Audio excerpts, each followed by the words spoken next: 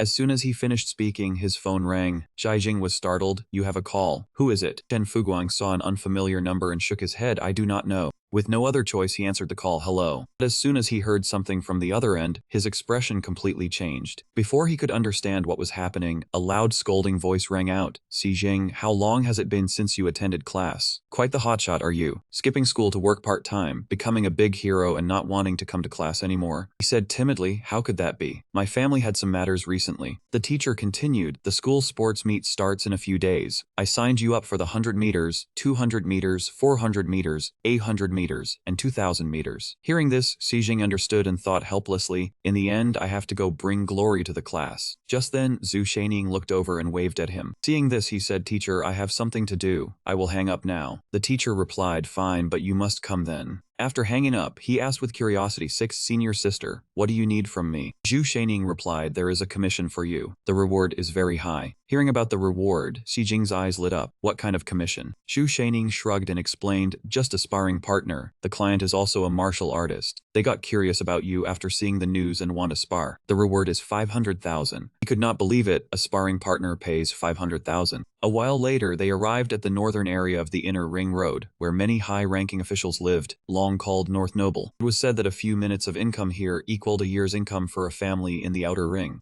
Looking at the luxurious hall, Zheijing was overwhelmed. It was truly too extravagant. The driver announced, "We have arrived." Not wasting any time, he took a breath and stepped out, thinking to himself, just a sparring session for 500,000. That is still a lot, but the rich have different spending habits from commoners. This bit of money meant nothing to the client. The house was really big, almost half the size of a school, but when he looked more closely, Zheijing was startled, his eyes widening.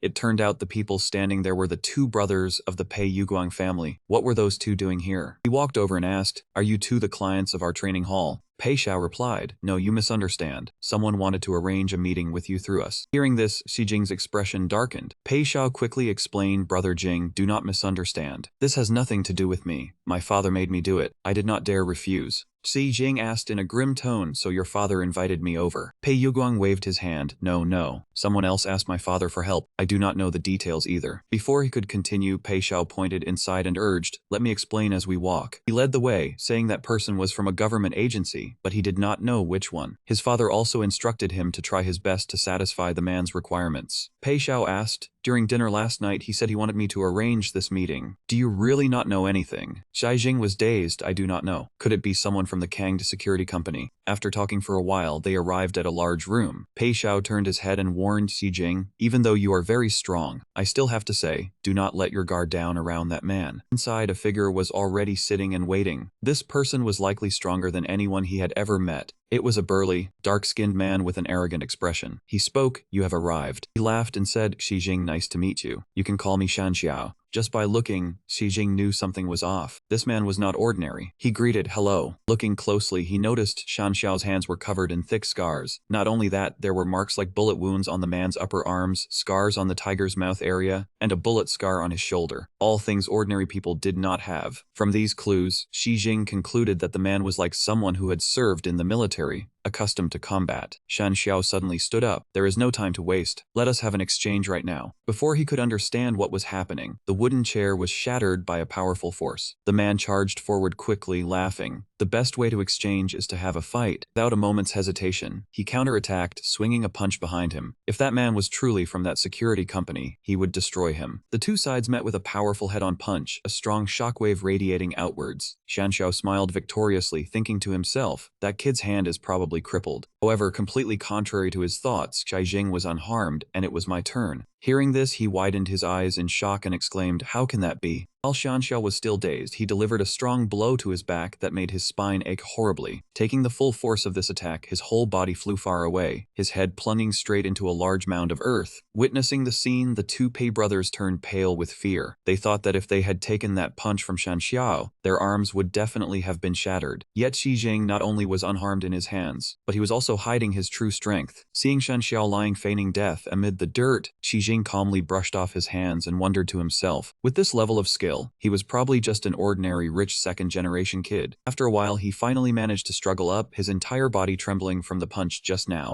As he spoke, he stood up and shouted loudly, does hitting me feel that good? After speaking, Shan Xiao looked towards Xi Jing and urged him, what are you still standing there for? He sneered and continued, come on, keep hitting me. Seeing that, he was at a loss for words too. Clearly, Xi Jing had seen the blow turn the back of his neck bright red. He was still fine. Strange Feng Yunwei could shatter monsters, but his attacks were ineffective against him. Why did this feeling feel exactly like Gaizhu Yinkan? Thinking of this, he immediately asked, are you a foreign entity? Shan Xiao exclaimed in surprise, not expecting that someone from the outskirts like him would have such knowledge. He admitted immediately, I have a B1 defensive skin membrane installed under my skin. It's an entry-level military foreign entity. It can absorb powerful impacts and is especially good at protecting against the kinetic force of martial artists. After explaining, he asked again, so interested now? Want to get one installed? Xi Jing interrupted him, no need, I'm not interested. Shan Xiao scratched his head and lamented, it's the same with every one of you, all giving the same answer. Why do you martial arts people refuse to face reality? As soon as he finished speaking, he shot forward like a rocket, shouting loudly, wake up, the times have changed. His two hands slammed together, creating a resounding noise. The moment he received that sound wave, Xi Jing felt his ears ringing and his vision blurring. Shan Xiao explained, my hands have been modified. I can clap them to create a special sound wave that causes dizziness. My ears are as good as useless now, and the closer you get to me, the stronger the sound wave's power becomes. But seizing that opportunity, he advanced and threw a punch. The winner of this duel is me. Suddenly, a hand came up and touched Xiao's chest, stopping him. He felt his body stiffen like a rock, unable to move an inch.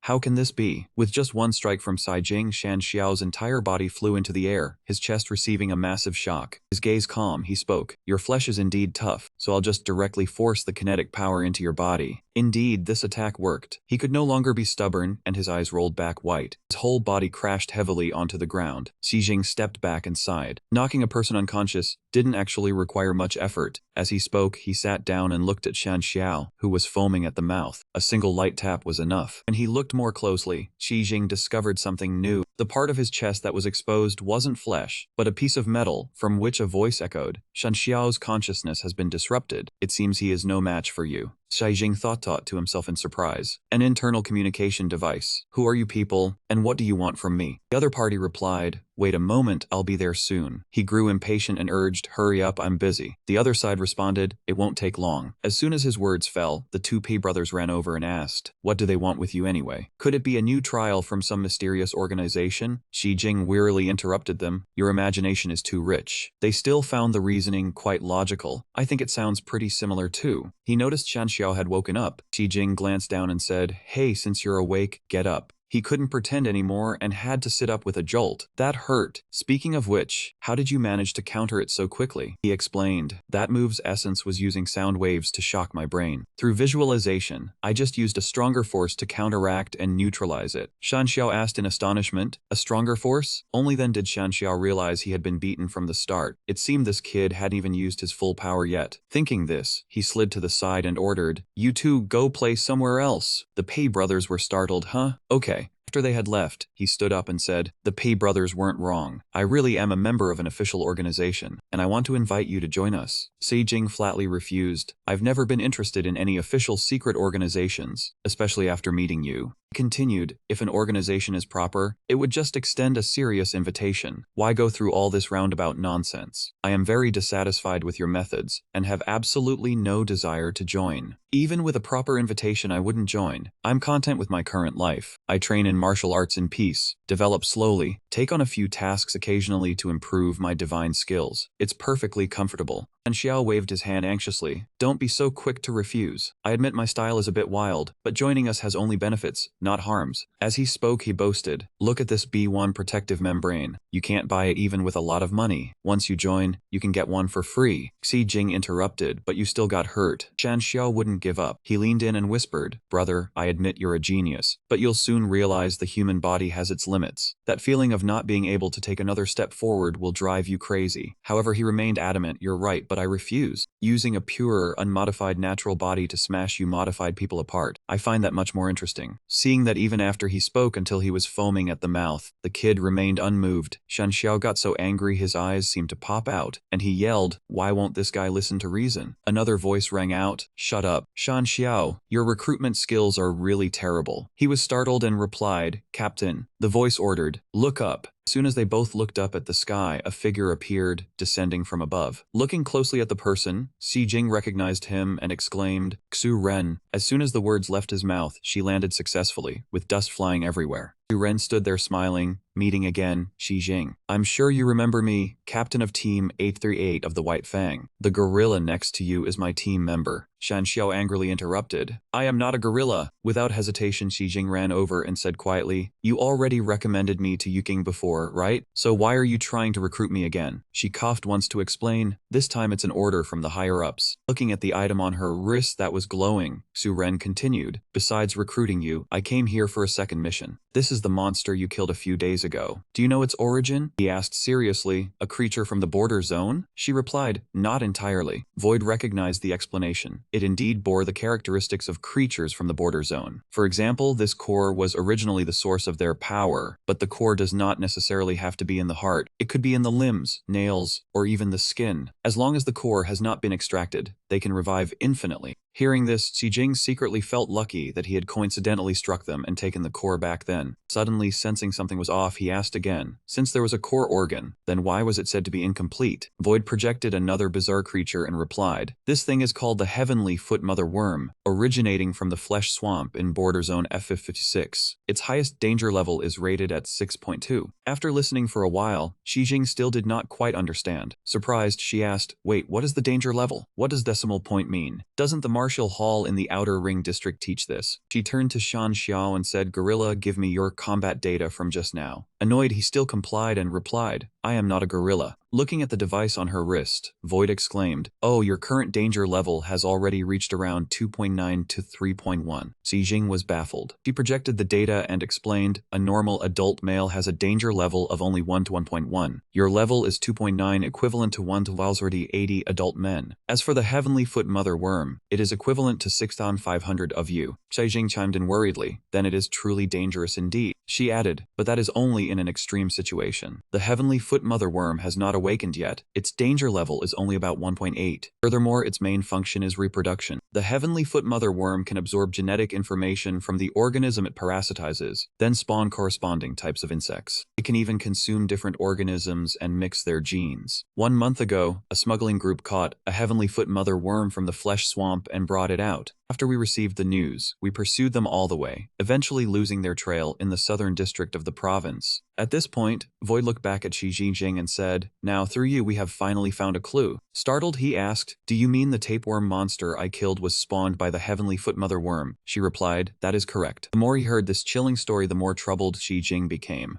Men, cockroaches. Suddenly remembering something, his eyes flew open wide. His hands trembled uncontrollably. Was this thing the result of fusing cockroaches and humans? Void spoke up, "You must have noticed that the strength of those cockroach men is increasing day by day. I suspect the one holding the heavenly foot mother worm is constantly improving it, and you have repeatedly foiled their plans." As she spoke, she pointed straight at Xi Jing and said, "You have become their target." Hearing this, he asked curiously, "You are not inviting me to join just to protect me, are you?" Void replied, "Of course not. Xi Jing, you are only 17 years old, possessing not only excellent talent but also the courage to face border zone creatures. The Baya Special Unit is backed by the agency and possesses the most professional and advanced training system in all of Juxia. It can definitely develop your potential to the fullest." Xi Jing did not respond immediately, thinking to himself, joining Baya, being backed by the agency. What she said sounded very good. But unfortunately, the training system that stands above everything else, I already possessed it from the start. Thinking this, he decisively refused. "Sorry, I refuse." Hearing this, Void did not force him, only letting out a sigh. "It is fine, I can roughly understand your thoughts." She continued, "Then let it be like this. I will use my authority as the captain of Team 838 to grant you the identity of an external staff member of the Baya Special Unit. When necessary, I will commission you for work in the form of a mission. Of course, you can receive corresponding rewards." Shansho broke out in a cold sweat and exclaimed, "Are you serious?" Xi Jing was also starting to waver at this offer. "This condition is too good." He spoke up to ask, "Does your agency have any divine artifacts?" Though slightly surprised, he quickly regained his composure and replied, "Of course, one of the scientific research departments under the agency is the Divine Artifact Research Institute. It holds many divine artifacts. If you accumulate enough merits, owning one would not be difficult." Hearing this, Xi Jing's eyes lit up. Without any hesitation, he changed his mind. "Done. To be honest with you, I have been a hardcore fan of Baya for 10 years. My dream is to become an external staff member of Baya." He shook the man's hand, smiled in satisfaction, and continued happy cooperation. After finishing the conversation, Xi Jing got into the car and left. Shan Xiao then asked, "Captain, was that necessary? He is just a martial arts prodigy. Rare but not extraordinarily so, right?" She replied, "This person is not that simple." She explained seriously, "I had another contact with that young lady from the Mu family yesterday. The importance she places on Saijing is beyond imagination." Exclaimed in surprise Mu Yuking, the heaven-granted one. "Remember, she has always been looking for a way to break free from her heaven-granted status. She once said that only gods can fight gods." He chimed in, "Except for divine artifacts. Xi Jing is the only one she cares about, so he must have some unique quality we have not discovered yet. Even if we do not know what makes him special, we have to secure his allegiance first." That evening, sitting in the car, Xi Jing looked around and thought to himself, even the most bustling area of this city is not worth a single hair of the northern district. As he thought this, his phone notification sounded. "Yuting, come find me at the library when you are free." He immediately replied, "On my way. Driver, please take me to the city library." A while later, on the 7th floor of the city library, Xi Jing had already arrived. Seeing him come, Yuking urged, "Sit down." Just as he sat down, he downed an entire glass of water in one gulp. But Xi Jing's face darkened as he asked, "Boss, can we drink something better than this? How much this woman love her water bottle?" He smiled and replied, "You do not like it. This tea is brewed with water produced by the divine artifact you love the most." He interrupted, "I'll take a Coke, thank you." As he was opening the can of Coke he had just received, Yuking asked, "Yeah, has contacted you, right?" Xi Jing had no intention of hiding anything and recounted, "They invited me to join Baya, but I refused." She said with satisfaction, "You did the right thing." He asked in confusion, "Why do you say that?" Yuking explained, "This crow is often considered an ill omen, a bird that brings disaster and death. But Baya, the white crow, is seen as a symbol of rebirth, a gentle crow that brings good fortune. That name carries beautiful wishes. The reason for this name is that Baya's work has an extremely high mortality rate. The 36th homecoming class of the Baya Special Task Force has been around for over 60 years. Only 3 people have survived safely until retirement." Hearing this, Xi Jing's face went blank and his skin trembled. "That is truly dangerous. Twin birth. It looks like I will have to carefully consider Baya's work from now on. Twin birth's short-term revival effect can only be activated once. Suddenly remembering something, he exclaimed, "Ah, right boss, what exactly is that agency?" She replied, "Its full name is the Special Agency for Abnormal Disaster Emergency Management." After the new era began, to deal with various abnormal disasters, Juxia established this special organization. It has an independent operating system, and is not under the management of the 5 major agencies, so it is also referred to as the 6th agency.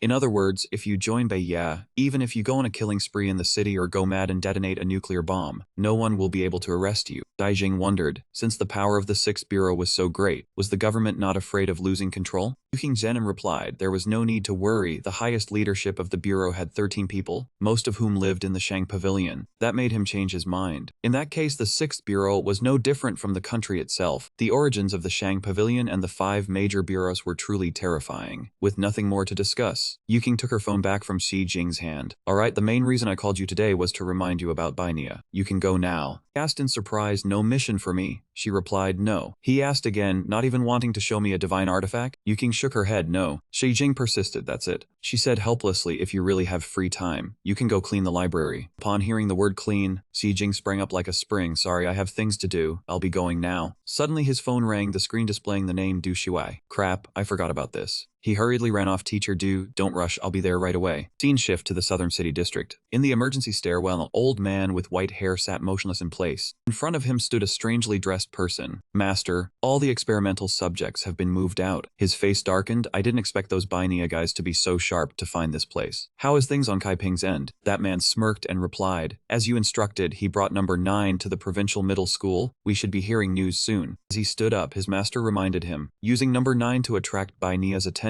will allow us to continue moving the mother heavenly insect. He added, otherwise this thing's target is too big, too easy to expose. The purple-haired man continued, the Kangda company side hasn't been any help, we have to rely entirely on ourselves. Hearing that, his face twisted in annoyance. These big conglomerates are very cunning, just sitting back to enjoy the fruits. They don't lose anything if we fail, but because of that, this job falls to us. That man clasped his hands and asked, Master, once this is done, Kangda won't just abandon us, will they? His master replied, did this old man not think of such a trivial matter? A backup plan is already prepared. If something happens to us, Kangda won't be able to rest easy either. On the sports field, many boys and girls were gathered, chatting and laughing happily, unaware that a pair of eyes was watching them. So much fresh, tender meat. If I could capture them all and offer them to the mother insect, it would be a great merit. Suddenly, the cheers of a few girls at a table drew that person's gaze. Senior Xi Jing. Oh, he slowly shifted his gaze to the opposite side, where a running race was taking place. Senior is Senior Xi Jing. That kid is Xi Jing. A normal youth like that could defeat an experimental subject. Truly astonishing. Thinking this, the mysterious man pulled his hat down and sneered, but it doesn't matter. You guys will be having fun soon enough. Feeling something was off, Li Qi turned his head to look behind him, thinking to himself, this cleaner has a nice figure. Is he new? Returning to the race as expected, Xi Jing came in first. First place, Xi Jing. Senior Xi Jing. Senior, I want to have your babies. Second place, the Pan Lady. Shouts rang out. Third place, valiantly, a person handed a water bottle and called out, gee. Li Qi laughed and teased, still interested in girls now? Xi Jing replied emotionlessly, no. There were still a few events behind, he answered. Today there's also the 400 meters, 2000 meters, and the relay race. Hearing that, he paused and looked over to ask, relay? Li Qi scratched his head to explain, the relay is part of the running events, so the teacher signed you up for all of them. Don't worry, we won't hold you back. About to speak, suddenly a sense of foreboding swept over Xi Jing's head. The source of that deathly atmosphere was the classroom reeking of blood. He used his ability to investigate what happened. How could that thing be here? Right at that moment in the school, a creature half human, half cockroach appeared, attacking students. Appearing here, a man-eating monster. Run. Xi Jing thought to himself, this incident at the school was far beyond the description of a tiger entering a flock of sheep. He urged Li Qi, call the police immediately. Say a cockroach monster has appeared at the school. The other replied, okay. No time to stand here. He decided to act, threw the water bottle down and ran far away. Don't look back. The entrance to the lecture hall building, parts of human bodies were scattered everywhere, mixed with thick black bloodstains. Cockroach monster had not stopped. It continued advancing towards the girl cowering in the corner, crying out, fresh, tender flesh. Its throat made a hoarse sound as it drew closer. Before the girl could even scream, the cockroach monster lunged forward swiftly. At that moment, a figure appeared as fast as lightning. It was none other than Xi Jing, his foot stomping heavily on the ground. With a single unexpected blow, he sent the monster flying backwards. The girl cried out, Senior Xi Jing. Very quickly, the cockroach monster recovered. He urged, get out of here now! She ran off, replying, thank you, Senior. Xi Jing immediately assumed a defensive stance, striking the opening move, first lowering the health. The system announced, twin strength, twin speed. In the blink of an eye, he was beside the monster, unleashing a destructive punch, concentrating all his power into a single point. Xi Jing used the move Lightning Wind Fist. Once again, it was sent flying without being able to resist. The punch pierced through several walls. Just then, a man covered in blood staggered over. Help. That man was Kai Ping, his entire body with blood, looking very miserable. Save me, it's completely out of control. Taking a closer look, Xi Jing immediately recognized him. Duan Kai Ping. Why was this man here? He stretched out his hand and said, I am from the Jin Feng Taoist temple, Duan Kai Ping. Please help me find my master. Just tell him. Before Kai Ping could finish, the cockroach monster flew over swiftly. With nimble reflexes, Xi Jing dodged to the side, avoiding it. Kai Ping was not so lucky. The monster turned toward him, its body horribly torn. Seeing this, he thought to himself it was fast. Without the twin, he would have ended up like that. That fatal blow just now failed to kill it. After dealing with the vase, it turned its attention to Xi Jing. He noticed the wound on its chest had miraculously healed at a terrifying speed. As soon as he finished speaking, the cockroach monster lunged forward again. Xi Jing quickly dodged the side. It lost its momentum, braked sharply, and turned its head to look back. Even so, he still took a hit, red blood seeping out as he dodged. It turned out he had been scratched by its claw. This cockroach was different from the one at the Ruchao Hotel. It was much bigger and much harder. Not only were the spines on its limbs longer, but the spines on its head had also become deadly weapons. Could this one have been corrupted? With no other choice, Xi Jing had to use surrounding objects, throwing a fire extinguisher at it. This was going to be a drawn-out fight. Of course, that item did nothing. The monster sliced it clean in two with one slash. But because of that, the smoke inside the extinguisher blasted outward, obscuring its vision. Taking the opportunity, he rushed forward and continuously struck the monster's body. Xi Jing also casually pulled out a steel plate exposed from the broken wall, shouting, "Good chance." Without a word, he hurled the long steel plate straight at the monster's head, catching it off guard. Its entire body was thrown backward, green blood spurting from the wound. He thought he had taken it down, but its wings were still moving. Xi Jing was startled, wondering, how is it still fine? As soon as he finished speaking, the cockroach monster vanished from its original spot. It flew around him in a frenzy, forcing him to stay on high alert. It seemed to be moving at high speed to disorient him, then finding an opening to launch a surprise attack. He never expected this thing to think so carefully. He thought if he could not predict the direction of the attack, it was best not to look. He used visualization to track its trajectory. After a moment of observation, Xi Jing finally discovered it was aiming for his back. Found it. His arm swung backward, a powerful surge rolling through him. This feeling was familiar. Xi Jing exclaimed, it was like when he first comprehended the wind cloud tail. His arm grew golden dragon scales, and he used the hidden dragon severing strike, golden scale transfer. But this cockroach monster had been elevated to a new level. This attack was still useless. Tough. With this much commotion, the White Crow squad was sure to arrive. In short, just stall for time and wait for them. Glass outside the window was shattered, and cracks began to appear on the walls. Then, an entire section of the wall collapsed, sending up a dense cloud of dust. Anti-gravity anomalous entity, heavy gravity device. Xuren estimated the time. In less than 5 minutes, the school was destroyed like this, which meant Xi Jing was in deep trouble. The helicopter was hovering close to the rooftop. She immediately shouted an order, "Get out of the way." A massive whirlwind shot up from below. Someone in the helicopter asked worriedly, "Captain, the lecture hall collapsed. Do we still go down?" Xuren's expression was stern. She raised her index finger to her eyes. Her vision was activated, and the target was locked. The image became clear. Xuren ordered, "Descend. The data has been sent to you all." She jumped down first, saying, "I will rescue Xi Jing first. You are in charge of capturing that centipede mother spawn. It must be taken alive." Shan Xiao thought to himself this was an anomalous entity made from dragon bones. Why did the captain bring out that powerful equipment? Xuren landed on the rubble, thinking the energy vortex from earlier was caused by the cockroach monster. The device on her back gradually shrank. Xuren walked over and patted Xi Jing on the shoulder. He turned around, his eyes bloodshot, his rationality gone, and he was about to throw a punch. She grabbed his wrist and called out, "Xi Jing, it is me, Xuren." The red in his eyes faded. "Finally, you have arrived." After saying that, Xi Jing staggered and fell backward. Xuren quickly caught his back. She made him sit down and brought a pill to his mouth. "This is a painkiller. It works fast." Xi Jing, covered in injuries, warned, "Do not let your guard down." The red marks on his neck were spreading like veins. "That cockroach man, he is strong." Xuren reassured him, "Relax. I am not alone this time." Shan Xiao and Kapvu appeared, flanking the cockroach man. Xuren was very confident with them there, as it was the entire White Fang squad. Shan Xiao teased, "See this? This is the foundation Xi Jing built for us." King Jiao seriously reminded him, "Stop talking nonsense. Watch out. Its attack is coming."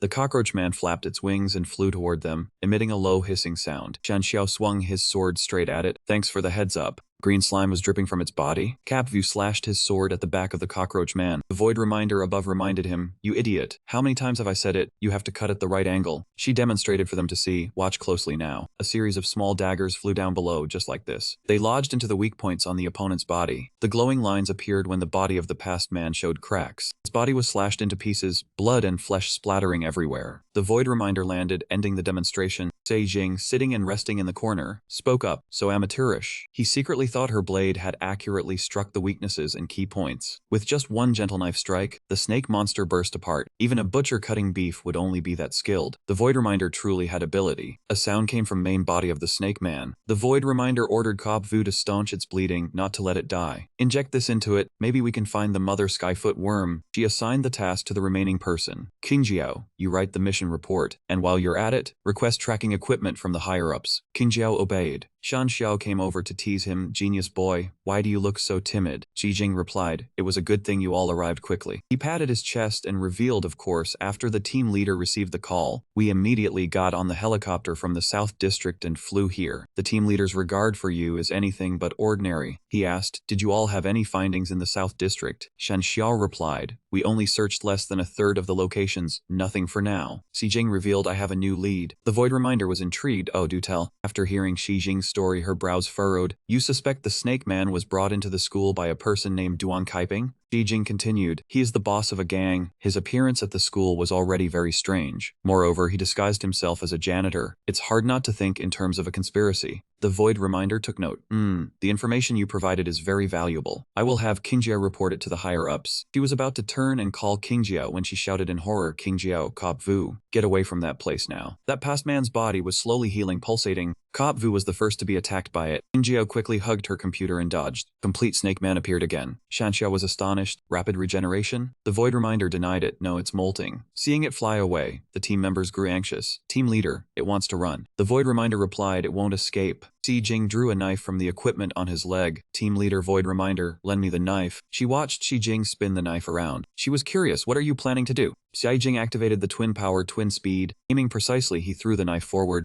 Knife tip lodged into the center of the snake's chest. Green fluid gushing out violently. The void reminder was stunned seeing this. Shan Xiao saw the snake about to fall and asked, "Brother, you didn't just throw a steel-piercing bullet with your bare hands, did you?" He humbly said, "It's all thanks to team leader void reminder's good knife." She was trembling with anger, trying to restrain herself. That knife cost over 10 million. Xi Jing thought to himself he had used twin powers before, but couldn't do anything to the monster. Indeed, weapons were very important. Void reminder spun around and looked at him. Seeing the bruises appearing on Xi Jing's arm, she realized, it seems that move hasn't come without a price. The void reminder patted his shoulder. "Let's go, get on the plane, I'll take you back to the Hidden Dragon Dojo first. We'll figure out the other things later." Xi Jing agreed, "Okay." He sighed, looking at his dark purple arm. He couldn't resolve it with just internal energy. He would still need to ask his senior brothers and sisters for help, but he would probably still get scolded. The helicopter began to lift off, leaving this place. Xi Jing sat next to Shan Xiao and reported, "Boss, we lost another team member." "Team leader, should we request a few more people from the higher-ups?" She refused. "No need. If a few more die, the team member casualty rate will be too high, and the year-end evaluation will drop rank." He silently remarked, this kind of indifferent attitude towards death, even living another life, he couldn't learn it. A series of notifications appeared. "You have experienced a fierce battle. Potential activated. Sports experience points increased by 1367. Finished with a single painful blow. Mood comfortable. Health cultivation experience points increased by 939. You have experienced a fierce battle. Unleashed a perfect blow, maximizing accuracy. Target aiming experience points increased by 2011. Target aiming leveled up, level 6 Sig 198 out of 3000. Hidden Dragon Force leveled up, level 5232 out of 5500. Observation and Imagination leveled up, level 121 out of 2000. Seijing felt comforted. This experience was both painful and pleasant. The helicopter was flying towards the Modurban district. He activated level 6 target aiming, the upgraded target aiming. This time he should be able to see more clearly. From the helicopter, Xi Jing could clearly see the traffic situation below. He could even clearly see people eating in the restaurants. This was too much. His eyesight was even better than a telescope. If combined with the Hidden Dragon Force, hitting a target several kilometers away wouldn't be just a dream. The next time he encounters a monster like the Snake Man, he wouldn't need to get close. The safety factor would be greatly increased. While he was rejoicing, the void reminder called out, "Xi Jing." She reported the news. The South District investigation has results. The exploration team used equipment and found the pollution rate there exceeds 10%. Sejing listened, bewildered. What is the pollution rate? The Voidreminder was speechless and asked back, do you really not know anything? What did the outer circle teach you? She had to briefly explain. For example, my left hand represents the current world, my right hand represents the other world. When two worlds collide or intersect, pollution occurs. The more severe the intersection, the higher the pollution rate. If it's just a minor collision, a single shockwave between the other world and reality will occur. The pollution rate is usually between 1% and 5%. But once an intersection occurs, the pollution rate rapidly increases to 10% to 30%, and the physical laws of the area also change. Even otherworldly creatures will appear in the real world. Sijing asked curiously, is this the process of how an intersection land is born? She denied that the intersection zone was a product after the pollution rate reached 100%. It was neither the real world nor another dimension. Everyone defined it with a new name, a world. In general, the southern city area could experience an intersection at any time, so he should not go near it carelessly. Saijing understood and replied that he knew. As soon as he returned, Su Shaining scolded him harshly. Little junior brother, you really make people worry. Every time you come back you are covered in injuries. King Jiao also helped him massage the wounds, but her expression was very bad. Su Shaining reminded him that even senior sister Meng was angry. While applying the medicine, she said if he did this again next time, they would really ignore him. Saijing felt the stinging pain and quickly explained, it was not my intention, the situation forced me. Su Shaining rubbed the medicine in while scolding, forced my head. Sijing had to yell, senior sister, be gentler. Shu Shaining remained stern, saying he had to remember the pain. Look, your entire arm is bruised, who knows how long it will take to recover. He replied apologetically, I also do not want to be covered in injuries, but there was no other way. At that time, only I could stand up against the cockroach monster. Shu Shaining put force into her elbow and rubbed it on Sijing's back. He cried out, senior sister, be gentler. She pressed her body lower, focusing on the treatment. She told him to bear with it. Only this way could she channel the medicinal power into his body. Being involuntarily pressed close to that thing, Sejing pursed his lips and fell silent. He turned his head, secretly comparing her with Zhu Shaining. No complaint, senior sister Meng's hands were much more meticulous. The medicine silently seeped in, painless and even comfortable. Suddenly he felt something unusual. This feeling, could it be? Lei Qi opened the door and peeked in, calling, Xiao Jing. Xi Jing greeted master. The two girls stopped their hands, their faces flushed red. He walked into the room. Lei Qi took his hand to examine it. He said he heard that he had cultivated golden scale skin. But to be injured this severely, how strong was that monster? Xi Jing replied, that is right, master. Do you understand the Golden Wind Dao field? He was surprised. He recounted that the field master there, Elder Hong Yuan, had exchanged pointers with me when I was young. That year, the techniques of the Golden Wind Dao field could train fists and feet into blades and swords. They said the physical body meant holding a weapon. I was curious, so I found an opportunity to fight a match. Saijing doubted them? He did not just fight one person? Like he admitted, that is right. Seeing me struck, the disciples came to help, but their skills were insufficient. They could not break my golden scale skin, and were knocked down with a single punch. But their school had some skill. If you truly encounter them, even if the opponent is empty-handed, you must treat them as if they are holding a blade. But for you now, it is no longer important. The golden scale skin of the hidden dragon style counters their golden wind white rainbow sword. Opponents of the same level cannot break your defense, unless their cultivation overwhelms you. Sijing blurted out, then caution is useless. In his mind he thought, when Lu Huaying used the divine artifact to increase her defense, that Duan Kai Ping could do nothing to her. He wondered what level that man was at in the golden wind. Shu Shanian called softly, cutting off his train of thought. Little junior brother, turn around here. The back is done, now for the front. Li Qi quickly left, thinking that he had not noticed before, but healing consumed too much stamina. It was time to slip away. Sai Jing asked with an awkward smile, how about I do it myself? Zhu Shaining poked his chest. Little junior brother, what are you saying? She said what he needed most now was to relax and let the senior sisters take care of it. He felt something was wrong inside. Although he had no interest in women, he was still a man at half-step to great perfection puberty. This was too much. Ji Jing closed his eyes and asked, the first step of the swallowing dragon art? Zhu Shaining covered her mouth and teased, senior sister, look, is he embarrassed? When their hands applied the medicine on his body, he blushed with embarrassment. The feeling was too soft, too comfortable. Their fingers gradually moved down to his waistband, and he felt something was wrong. That place probably does not need medicine, right? King Jiao concentrated force into her hand, pressing her arm against Xi Jing's body. She directly pressed her body against his face. Xi Jing panicked. Hey, do not use this for an experiment. Zhu Shaining blushed and warned, little junior brother, you. King Jiao, who was busy, also had to look up. After seeing it, her face burned so hot it could smoke. Xi Jing said apologetically, senior sister Zhu,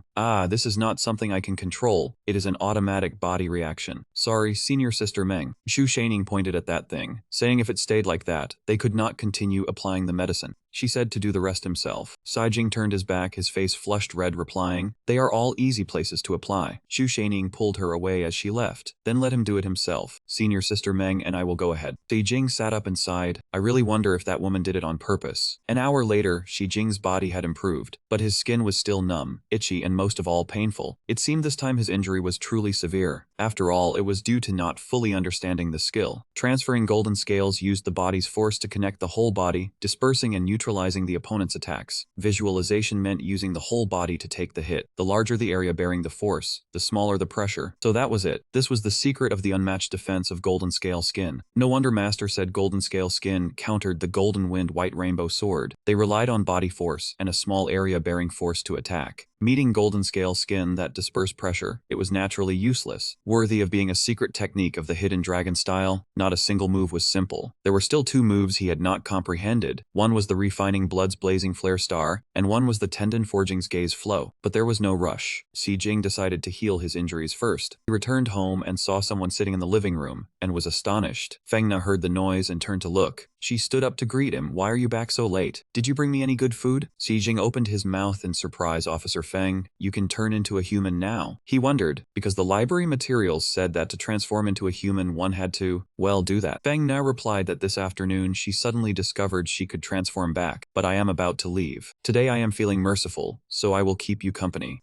Jing sat down on the chair next to her and asked why she had to leave. Was it not comfortable here? Feng Na blushed and replied, "You know perfectly well that me being by your side brings danger to you. The Kanged Security Company, the Dragon Sect, and perhaps many things I do not know about." She held his hand and expressed, "The days by your side, I was happy every single day. It felt like I truly became a cat, carefree and without worries. Every day I just ate, played, slept without needing to think about random matters. But I am the Dragon Sect leader. It is time to go." Tears still lingered at the corner of Feng Na's eye. Jing immediately embraced her to comfort her. He said firmly, if he abandoned her just because he was afraid she might bring danger, then what kind of man would he be? Stay, no matter what danger comes, he will face it together with her. Feng Na looked up and asked, "Really? Can she really stay?" He gently smiled and replied, "Of course." Hearing that, she rejoiced like a child and threw herself into Jing's arm. A series of notifications appeared. Someone gave you a large amount of goodwill, art experience plus 668. Another person plus 784. Another person plus an 851. Your art leveled up to 7, progress 131 out of 4500. This time it increased so much. On normal days, those girls looking at me would at most only increase it by a few dozen. Jing looked at the girl acting spoiled on his lap. Could it be? He made her sit properly and said, "Miss Huang, I have something to discuss with you." Feng Na blushed for no apparent reason. After exchanging words, she only then realized that whenever her emotions were stirred, the fusion progress with the cattail ring would increase, until she became the incarnation of Bast. He cleared his throat and explained, but not just any emotion would do. It has to be the kind similar to what they both created in the bathtub the first time she fused. Thinking of this, Feng Na exclaimed in shock, "What?" She backed away in fear and asked,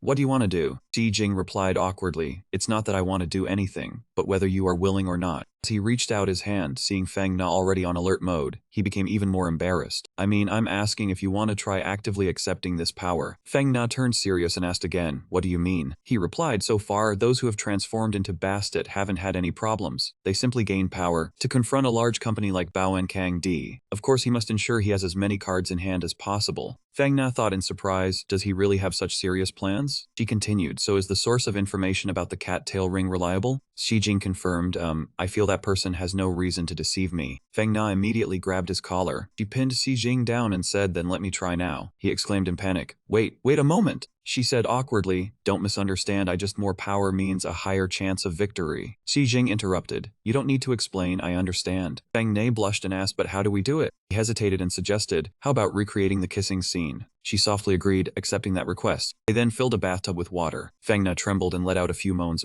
Jing's hand gripped her wrist. He gritted his teeth, his face twisted in pain. Feng Na leaned against Jing's chest, panting heavily as she asked, "So is it done?" The ring on her tail began to emit energy. His eyes immediately lit up. Jing grabbed it, and a notification appeared. Detected divine substance, absorbing divinity, advancing the cat's fusion with the tail ring. He exclaimed in surprise, there is actually divinity that can be absorbed. Thinking about it, it made sense. The enhancement of the fusion was precisely about drawing the power of the aberrant god Bastet from within the cat-tail ring. Absorbed divinity 33 out of 500. Since an aberrant god is also a god, having divinity was only natural. Feng Na happily reported the news to Jing. It seems I have become a bit stronger. He knew that well and said I can feel it. With my current physique, an ordinary person using a blade might not even be able to wound me. Just now you casually scratched lightly, and my hand was already blooming. Feng Na stammered an apology. Shi Jing suddenly remembered, right, did you only strengthen your body? Feel carefully if there are any other powers. The notification updated, absorbing divinity 1 and 2 out of 200. Shi Jing urged inwardly, a ban, hurry up and absorb faster. She suddenly remembered, there is also this. In our terms, this move is called Snake Killing Infusion. The warrior priestess of the Great Bastet, one of her titles is Snake Slayer. She once killed the Chaos Serpent Apep, thus receiving the ability to counter everything related to snakes. Shi Jing asked curiously, still related to snakes. Feng Ne explained dragons and snakes look similar. So your hidden dragon flow is also within the scope of my counter, Xiao Jing. When she touched his skin, a small debuff icon appeared. Sai Jing was surprised, what is this? My training isn't related to dragons, so why am I getting a debuff? He held Feng Na's wrist and asked, that's not right. I only practice a technique called Hidden Dragon Flow, it's not a real dragon, so why is it countered? She replied proudly, a god's power naturally doesn't need to abide by logic. Feng Na's finger gently touched his chest again, saying even having the word dragon in the name falls within my counter range. Shi Jing lamented, this is too much. Suddenly, an idea struck him, and he shouted, wait. He speculated, then the Dragon Church, doesn't that mean you can do whatever you want to them? Feng Na was enlightened and eagerly replied, that's right, I don't have to listen to them anymore. If they still come looking, I will definitely show them. Thinking of that, her smile gradually turned dangerous. Shi Jing immediately pinched her cheek, forcing her to stop. He said, leave this for later. Feng Na obediently replied, okay. When night came, he lay sprawled on the bed, holding Feng Na, who had turned into a cat, to rest. He checked the stats panel and saw the divinity was 309. Just one round of promoting the cat-tail ring fusion had yielded this much divinity, almost equal to a divine relic. After all, what exactly is divine nature? If divine nature is the source of a divine artifact's power, then an artifact drained of its divine nature by me should have become weaker. But in reality, the divine artifact from which I absorbed the divine nature did not change at all. Forget it, I will not think about that anymore. I will upgrade my skills first. The system switched to a notification, Twin Soul Shadow Flame. Twin Soul Level 3 requires 9 out of 500 Divine Nature to upgrade. Passive skill. Has 2 lives. Within 7 days after death can choose any time to resurrect. Cooldown reduced from 80 days to 70 days. Xi Jing realized, indeed as expected, each level reduces resurrection time by 10 days. Perhaps at level 10 it will truly be infinite resurrection. A series of new notifications. Active skill. Each level allows designating one ability related to oneself. When used it will double the effect. Currently activated physical strength and action speed.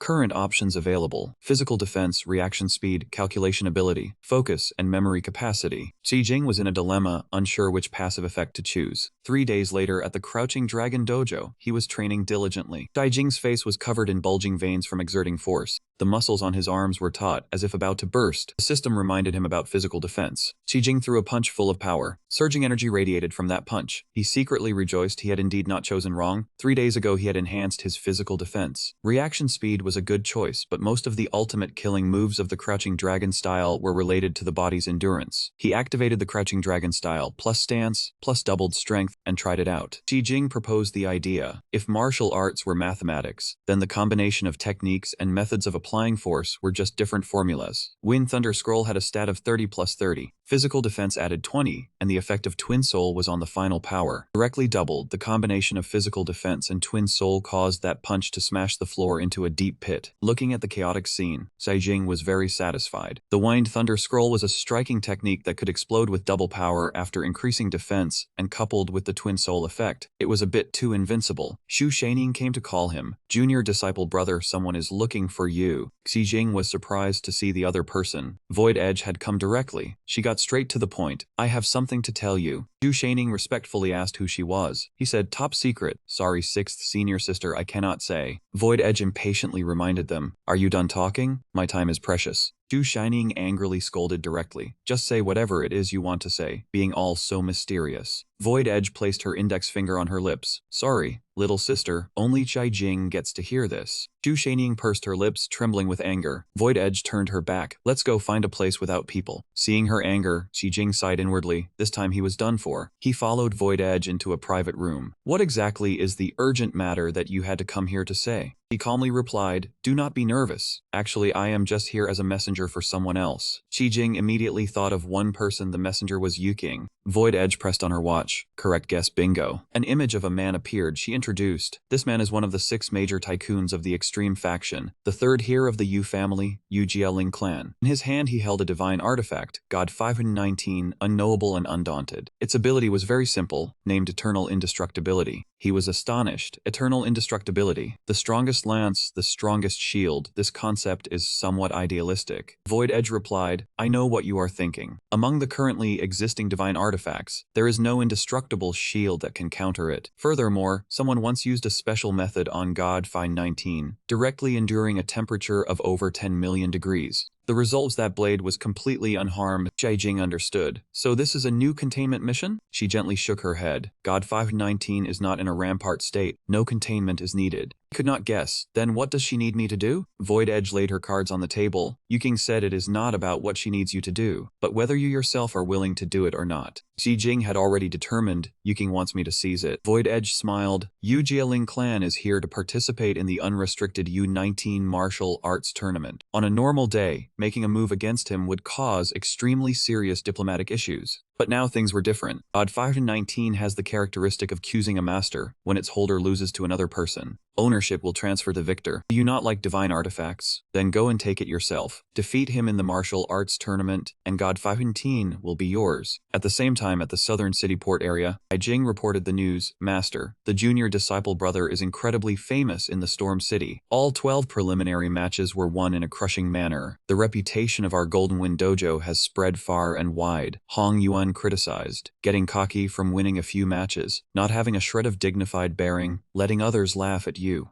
Jing argued, "The junior disciple brother is a genius, a bit of arrogance is fine." He changed the subject. "Is White Fang still biting so hard?" Jing replied, "I have silenced everyone who knew about the matter. White Fang can no longer find anything out. What a pity about Caping's senior brother." Hong Yuan patted his disciple's shoulder to comfort him. Jing, I deeply regret Caping's death, but this is just a small obstacle on the path to success. You must look forward." He asked, "What about the junior disciple brother?" He replied, "The path he walks is different from ours. Furthermore, do not reveal what we did to Lei Chengxuan. He is about to participate in the decisive battle. Do not let him be distracted." Jing immediately followed the order. Jing was thinking himself. He had only told his master about his participation in the U19 martial arts competition. Since both senior sisters were coming along on this trip to Fengcheng, he was curious how everyone knew. Xu Shanying said it was too dangerous for her son to go alone, so the senior sisters had to protect their junior disciple. Jing found it amusing, unsure who was truly the dangerous one. He asked Feng Na, who was sitting on his shoulder, "So are you also here to protect me?" She blushed and said that strengthening the fusion with Bastet required a long-term commitment. Jing was surprised. Could she be addicted? Feng Na frantically denied it. "Absolutely not." Xu Shanying looked down. "Junior brother, your relationship with this cat is too good, even bringing it to a competition." Feng Na said her cat just wanted to stay by Jing's side. What did it have to do with her? Xu Shanying suggested it would be difficult to train with it. Maybe leave it in the hotel. Feng Na immediately objected. "If you dare leave me, I will run away from home." Jing looked at the two, unsure how to balance things. He lowered his head and answered, "Fine, everyone goes. Are you satisfied?" On the bustling city streets of Manhwa, they entered the house. Xu Shanying picked up a small stick and struck the table hard. She prepared to lecture, saying that based on his current level, he could not defeat the spirit race. Jing sat below and asked, "Sixth senior sister, what level am I now?" She estimated about level 3. He asked further, "Is this level specific to Fengcheng?" Xu Shanying proudly said, "How could that be? I invented it myself." Jing gaped in astonishment.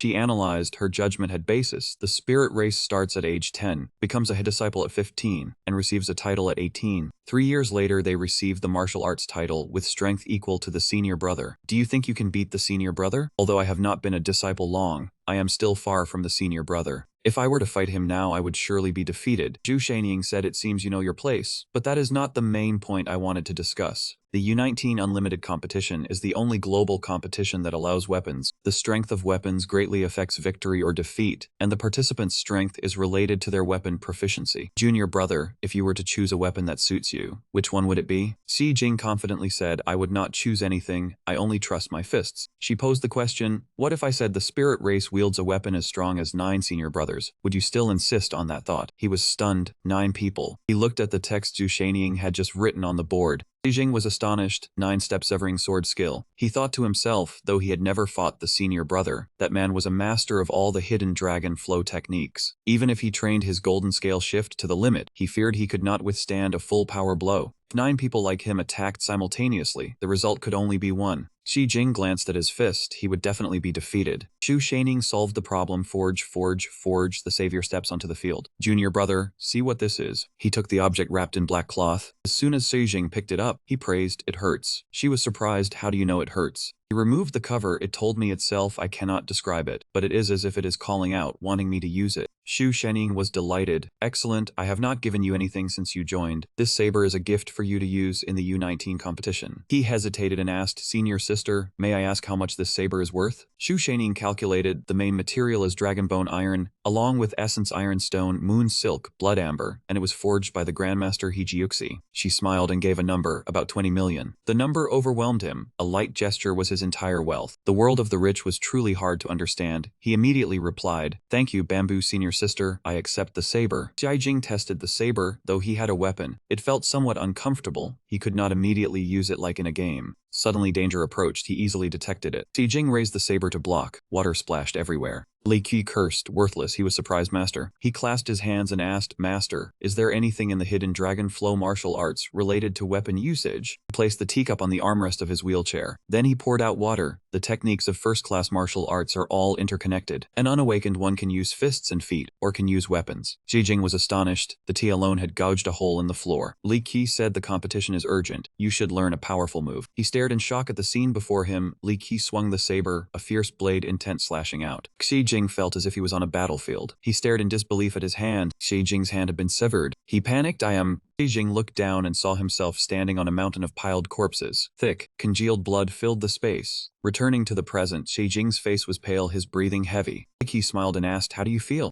Xi Jing had vaguely sensed it. This was the saber intent. Li Qi revealed that this Tula saber intent was the result of applying kinetic energy to its extreme, thus allowing one to influence others through spiritual consciousness. Xi Jing asked in confusion, is this science? He smiled and replied, our hidden dragon flow does not move at all yet calls a dragon. That is also unscientific. Right. If you want to learn weapons, I will teach you the Asura blade intent. Even without a body technique or killing move, just swinging the blade relying on the blade intent alone is already very strong. Come, let us start right now. Xi Jing hesitated. That master, is it a bit too much for you to spar with me? Li Qi turned his wheelchair to make way for her and said, what are you thinking? Of course King Jiao will fight you. You do not need to think about any moves, just attack King Jiao with a firm resolve. Xi Jing immediately charged forward. Since the opponent was a strong senior sister, there was no need to hold back. Blazing blade intent slashed straight towards King Jiao. Her hand quickly raised up, stopped right at the back of his neck, then halted, like an emergency brake. Xi Jing tightened his grip on his blade hilt. He asked King Jiao to do it again. Seeing Xi Jing starting to become proficient with the blade, Li Qi secretly praised, this kid has considerable talent with weapons. At this rate, at most a week. He continued, no, in 4 days he might reach the threshold. Someone outside called for the Dragon King to come out. Someone claiming to be from the Golden Wind Daoist Temple barged in, and seemed to be here to cause trouble. The person who just reported the news was pushed aside by a hand. Lei Chengxuan walked in and called out, Xi Jing, come out and settle this, with a life-or-death duel. He asked, I don't even know who you are or what your background is. He introduced himself, I am Li Chengxuan, a direct disciple of the Golden Wind Daoist Temple. If I win against you, you must answer one question for me. Xi Jing remembered, Li Chengxuan was on the contestant list. Yuking gave number 58. He was connected to that name, the spy, and that Daoist. Like he ordered, Xi Jing, go spar with him. He hesitated, but master, he calmly reassured him, do not worry, this place is Vizu's territory. Xi Jing then agreed, then please enlighten me. Over at Bai Jing's side, he had read today's headline on the Qingcheng Morning News. A 7-year-old high school martial student killed a monster person. He thought to himself that it was that youth who defeated number 1 and number 9. He instructed Li Chengxuan, he is very strong, you must be careful. Li Chengxuan arrogantly replied, elder brother, do not worry, I have met many brats who are strong on the outside but weak inside. He went up against the kid and said, I am a year older than you, if you do not mind, you can call me Brother Lai. He continued, "Relax, as an older brother I will go easy on you. After all, this is your turf. It would not be good to make you lose face." Xi Jing swung his blade down. "You talk too much." His figure began to move. Lai Chengxuan was dumbfounded. "Are you attacking?" Xi Jing had teleported behind him. "Where are you looking?" The corner of his mouth curled up slightly. Li Chengxuan dodged. "I already guessed that." Rings of energy coiled around Xi Jing's arm. Their two fists clashed, the power radiating outward. After a bout of exchange, both retreated far back. Lai Chengxuan's feet slid a long distance on the ground, meeting an opponent with real strength. He was very pleased. "Kid, you are not simple." Sei Jing had witnessed the Golden Wind White Rainbow Sword, truly living up to its reputation. Lai Chengxuan began to get more serious. "It is truly miraculous. This is my first time in actual combat with a martial arts expert. Before, my opponents were only robots or sludge monsters." He charged forward once more. "Now I finally get to meet a decent opponent." Lai Chengxuan was extraordinarily excited.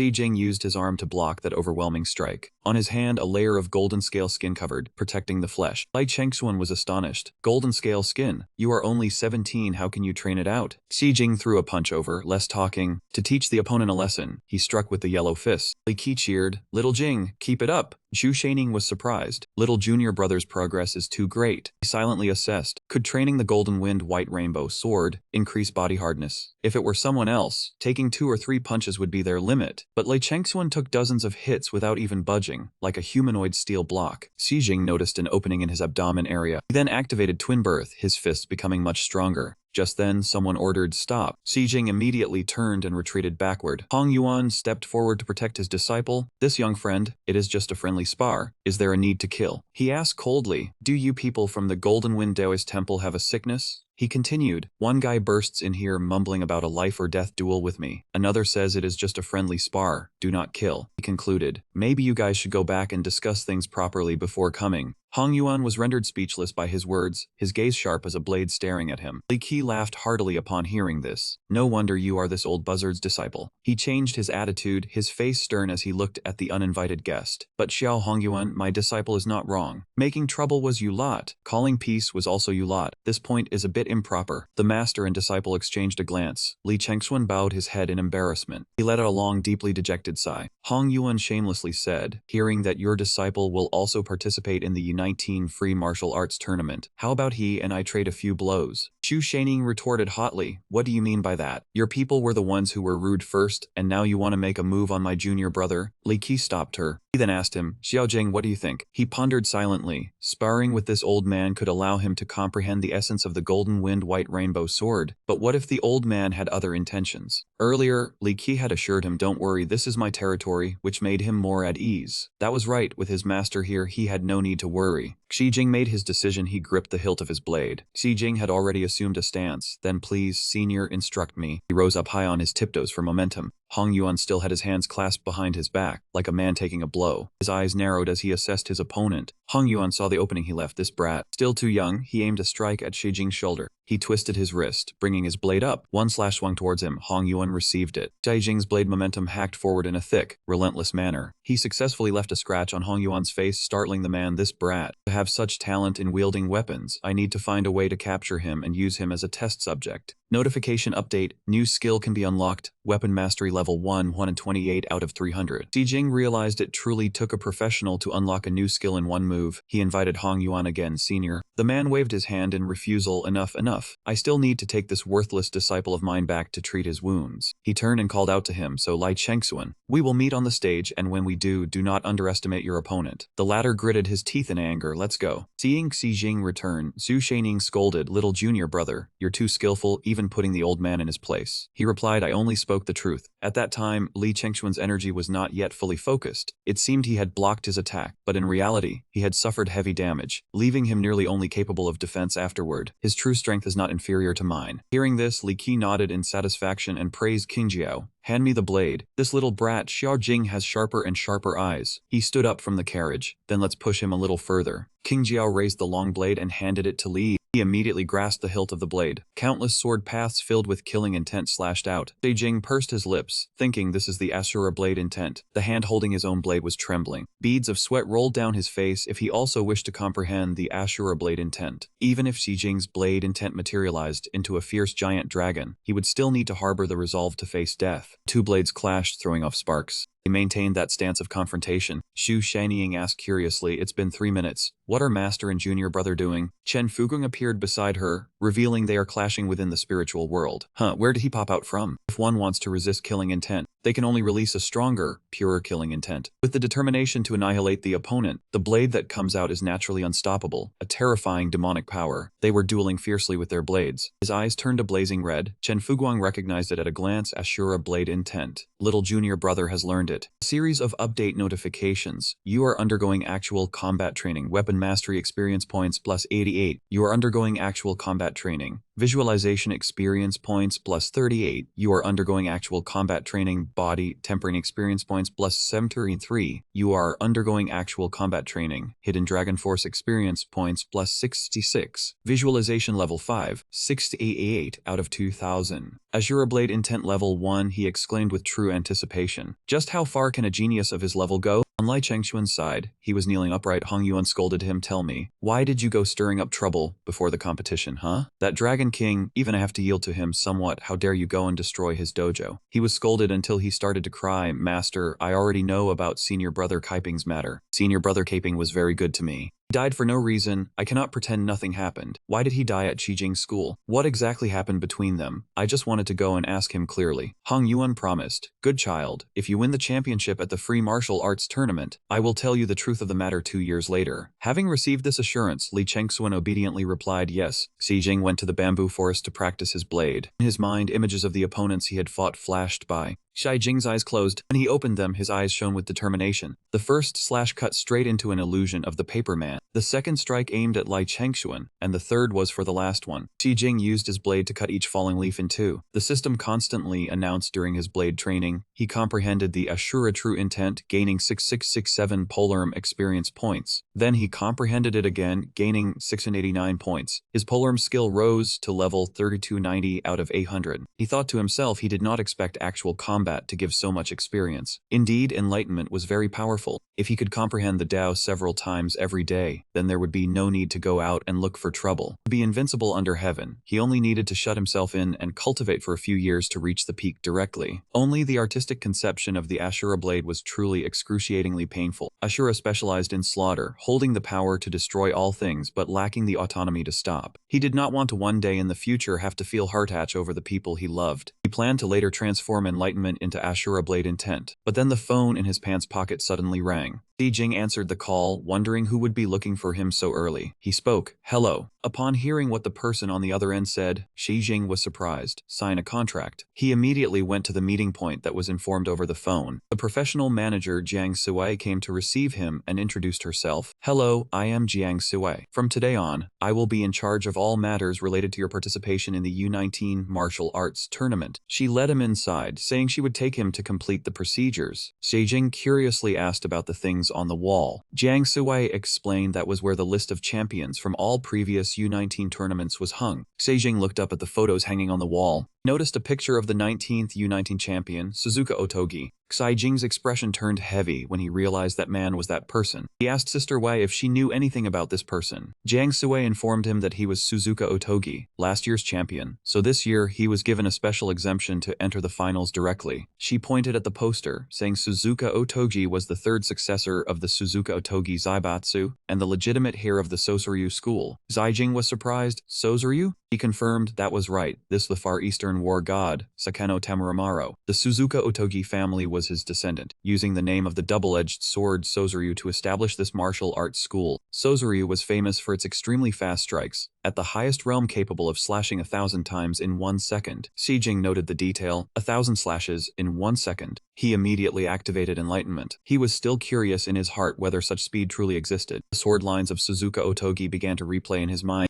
Xi Jing was stunned, inwardly praising it as fast indeed, but he used twinborn speed and the sword zone to block it. Xi Jing became more confident. Thanks to his dynamic vision and twinborn speed, he could keep up with the opponent's pace. Jiang Sui saw him standing still without moving, and curiously wondered to herself if this kid had already started thinking of a way to defeat Suzuka Otogi. She thought that a youth setting their goal on a genius was both pitiful and passionate. She encouraged him, "Little brother, even though Suzuka Otogi is a genius, with diligent training, you can completely become his successor successor in the future. Xi Jing forced a smile, thanks. Jiang Xue's earnest expression made him understand immediately. This sister must have misunderstood something. Jiang Xue returned to her desk. She gave the form to Xi Jing because he joined the club through a special channel. After signing the contract, he would become an official player. The contract was valid for 1 year, clearly stating a monthly salary of 180,000 yuan before tax, along with employee benefits. U19 participants were considered company employees and enjoyed similar benefits. All competition bonuses belonged to the athlete, while the U19 company was responsible for the taxes. He signed his name, thinking to himself that the organizers were quite generous to compensate the participants like this. When receiving the form back, Jiang Xue suddenly remembered and said, "Right, the rules of the U19 tournament are slightly different from other combat sports. You should get familiar with them first." Xi Jing wondered what the differences were. Jiang Xue explained, if the next match was against an opponent too strong to defeat, at this stage, one was allowed to retreat from the competition. But retreating did not mean being eliminated. There would be a revival round. As long as one survived until the end in that area, they would still be qualified to challenge the champion. Xi Jing thought to himself, if he retreated into the revival zone right from the start, he could enter the finals without spending any effort, but he let it go. Although it was a good strategy, if someone else also thought the same, they would run into problems sooner than expected. Jiang Xue silently resolved, this handsome guy, she would train him to become the greatest dark horse in history. Xi Jing reported back, Sister Wei, that's enough for today. Jiang Xue told him not to hesitate to contact her if he had any questions. At this moment, Xi Jing had arrived at the beach area. He thought to himself that Suzuka Otogi was much stronger than imagined. Besides speed, he also had peak weapon skills. To defeat him, he needed to put in even more effort. Something on the other side caught Xi Jing's attention. 2 guys were harassing a girl. They said, "Little sister, play with us. We are dark horse players for the U19 tournament. Follow us and you can buy whatever you want in the future."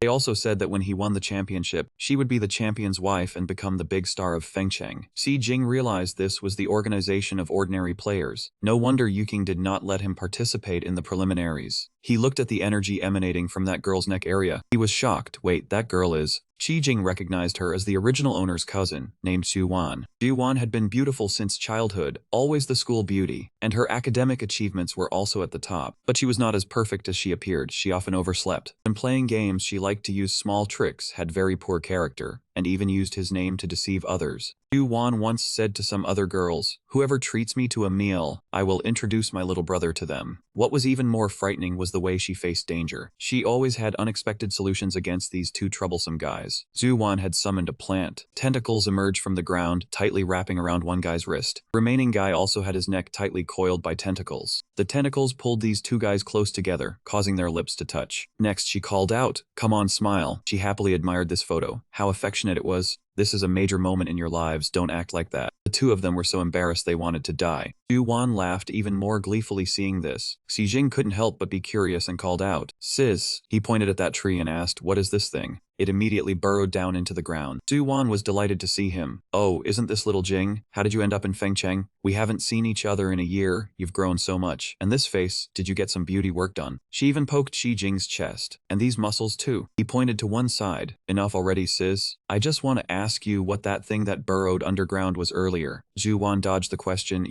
What are you talking about?" "I don't know anything." Xi Jing's face fell, thinking that this guy just wouldn't admit it so blatantly. Xu Wan asked curiously, "But speaking of which, little Jing, what are you doing in Fengcheng?" Now it was his turn to stammer. "Oh no. Afraid my cousin would worry. I didn't tell her about my martial arts training, and I joined the competition." Xu Wan made a face upon hearing this. "Oh, little boy's wings have hardened, huh? Not even discussing such a big thing as martial arts training with me?" Beijing sat silently listening to her scolding. She continued, "But I really didn't expect you to walk the path of martial arts. So from now on, if anyone gets a little upset, will you just lash out at them? This worries me a lot." He proudly boasted, "Sis, if I've chosen this path, I have to face it sooner or later, and right now I'm very strong, you know?" Xu Wan immediately challenged him. "Talking is easy, but I don't know about your real skill. How about I test you myself?" Xi Jing asked awkwardly. "Test how?" She pointed ahead. "See that lighthouse? Let's race to see who gets there first. If you beat me, I won't say another word about your training." Xi Jing was overconfident. "Just running, how hard can it be?" He agreed, "Fine, just Just don't go back on your word then. The two sat down. Zuwan called out, ready. As her hand dropped, go. Xijing immediately activated his twin speed, shooting forward. Meanwhile, Zuwan was preparing to play a trick from behind. Sharp branches sprouted from the ground all along the path. Xijing dodged. I knew she would set a trap. She smirked. This is just the beginning. He started struggling as they attacked continuously. Won't these strange plants just stop? A branch as fast as lightning struck Xijing's hand. Zuwan jogged past leisurely. Keep it up, little brother. He nimbly activated his inspection eye. Amidst the surging branches, Xijing spotted a gap. Zuwan saw him running in that direction and thought smugly. Fell for the bait. She said triumphantly, it's over. A giant branch rose up to block the path. Xijing was startled. That's just too ridiculous. Looks like I need to pull out some real skill. He instantly accelerated to break through the encirclement. His power turned into a giant dragon attacking those tendrils. Zuwan's mouth hung open in shock as she witnessed this strength. When he reached the place, he was already exhausted. His clothes had many rips in them. His breathing became heavy. Zuwan praised him, not bad just now, but you still lost, dear little brother. He couldn't figure it out. What kind of magic did you use after all? She chuckled, magic. If I really knew that, that would be great. It's just the entity chosen by the master of monstrous blaze, little Jing. If one day I am no longer myself, would you still call me sister? Xijing was suspicious. What are you talking about? He pondered silently. Master of monstrous blaze, that name sounds like a grotesque god. Could she be connected to a divine artifact? If so, it would explain her strange abilities. Seeing him worried, Zuwan patted Xijing on the back. What are you thinking so hard about? I'm just joking. Speaking of which, since you're in Fengcheng, aren't you going to treat me to a meal? Let's not bother picking a place, we'll just grab a casual meal at the hotel you're staying at. He asked wearily, aren't you the one treating me? Night fell at Xijing's place. Feng Na had been waiting. Why isn't Xijing back yet? Could he be on a date with some pretty girl? Her ears perked up at the sound. Little Jing is back? Feng Na scolded as she opened the door. What time do you think it is? Even if you brought back fried chicken today, don't even dream about me forgiving you. Outside the door, Zuwan was drunk alongside him. She asked, is this your room? Xijing replied with a smile. Yeah, stay here tonight. Seeing this, Feng Na flew into a rage and shouted, Xijing!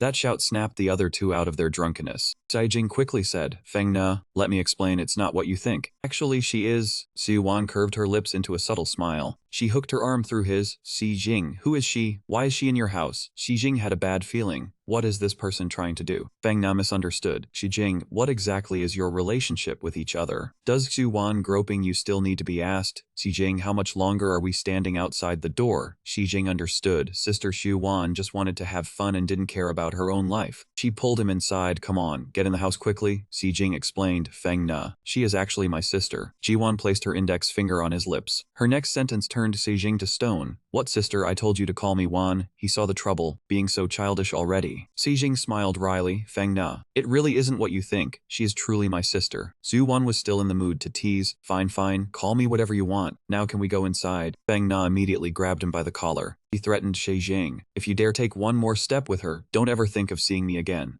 Zhuwan sensed the trouble. Oh crap, looks like she went a bit too far. Xijing demanded with a dark face, sister, if you don't help me explain this clearly today, don't even dream of asking for anything again. That attitude made Zhuwan feel embarrassed too. She smiled sheepishly, pointing towards the room. That, can I borrow your bathroom for a bit? Feng Na was surprised after learning the truth. She didn't expect her to really be his sister. Previously, Zhuwan had draped her arm over the girl's shoulder, intimately saying, relax, I am his real sister. I'll tell you about the time he wet the bed when he was 10. Xijing thought helplessly. The only person in the world who could spread rumors like that without blushing was her. She asked further, I heard your sister studies in Fengcheng. Which school? He was vague. I don't know. Why do you ask? Feng Ne replied, nothing. I just noticed a very strange smell on your sister. Xijing misunderstood her. She pays a lot of attention to her appearance. She couldn't have not bathed. Feng Na snapped angrily. I wasn't talking about that. Anyway, I feel like I've smelled this scent somewhere before. He remembered that strange thing. Could it be related to plants or something? She suddenly remembered. Ah, I remember now. The image of a woman appeared in her mind. Feng Na revealed it was the Flower God Society. When I was still the Dragon Sect leader, the Divine Flower Sect sent someone to discuss an alliance. Xijing wondered, how can you form an alliance with different beliefs? Wouldn't it be a fight? She replied, I thought so too at the time. After being refused, that person took out a potted plant. That potted plant was nothing special. The miraculous part was in that woman's next action. She just chanted a single incantation, and the potted plant was no longer ordinary. The person handed the potted plant to someone else for inspection. Under the microscope, the the ordinary object had transformed into a divine object, Feng Ne continued. Xijing was no less shocked than Feng Na was back then. How is this possible? She sighed and admitted it was true. After that, when the people of the Flower God sect saw we didn't want an alliance, they took the potted plant and left without contacting us again. And the smell on your sister is exactly the same as that woman's. Xijing thought to himself, could it be related to the owner of the crimson flame of 10,000 blazes? Yuking probably knows about this. Heard a noise, someone was coming. The footsteps sound aggressive. It seemed the visitor meant no good. Xijing instructed Feng Na, she is taking a shower, go call her, and then we'll leave this place together. She transformed back into a cat. It seemed her transformation time was up. He helplessly rubbed his forehead. Forget it, I'll go. Xijing had originally planned to merge deeper with Feng Na tonight, but that guy ruined the entire plan. He knocked on the bathroom door. Sister, there's trouble outside. Hurry up and come out. Xijing heard that person coming up the stairs. He knocked on the door more urgently, the footsteps getting closer. Zhu Wan, open the door. Did you leave it unlocked? Thinking of her taking a shower, did he really have to barge in? Sister Zhu Wan seemed careless but was actually very mindful of privacy issues.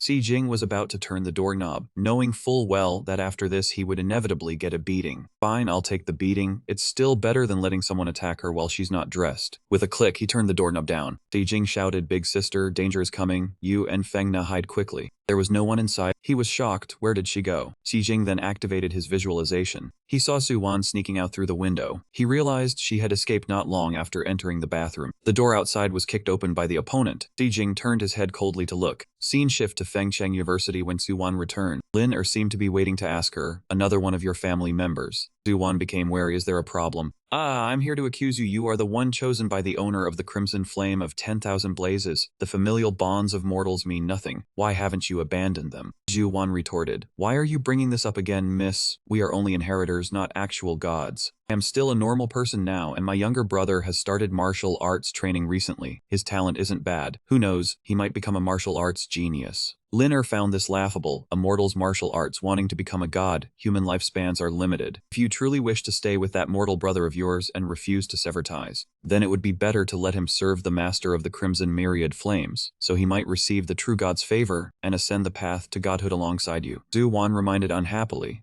To be safe, I must repeat something disrespectful to you. The plants began to grow. They protected Zhu Wan's back as she threatened, don't you lay a hand on my brother. Lin was surprised. What a surprise. This is the first time I've seen you like this. Compared to your usual cheerfulness, you're a bit cuter.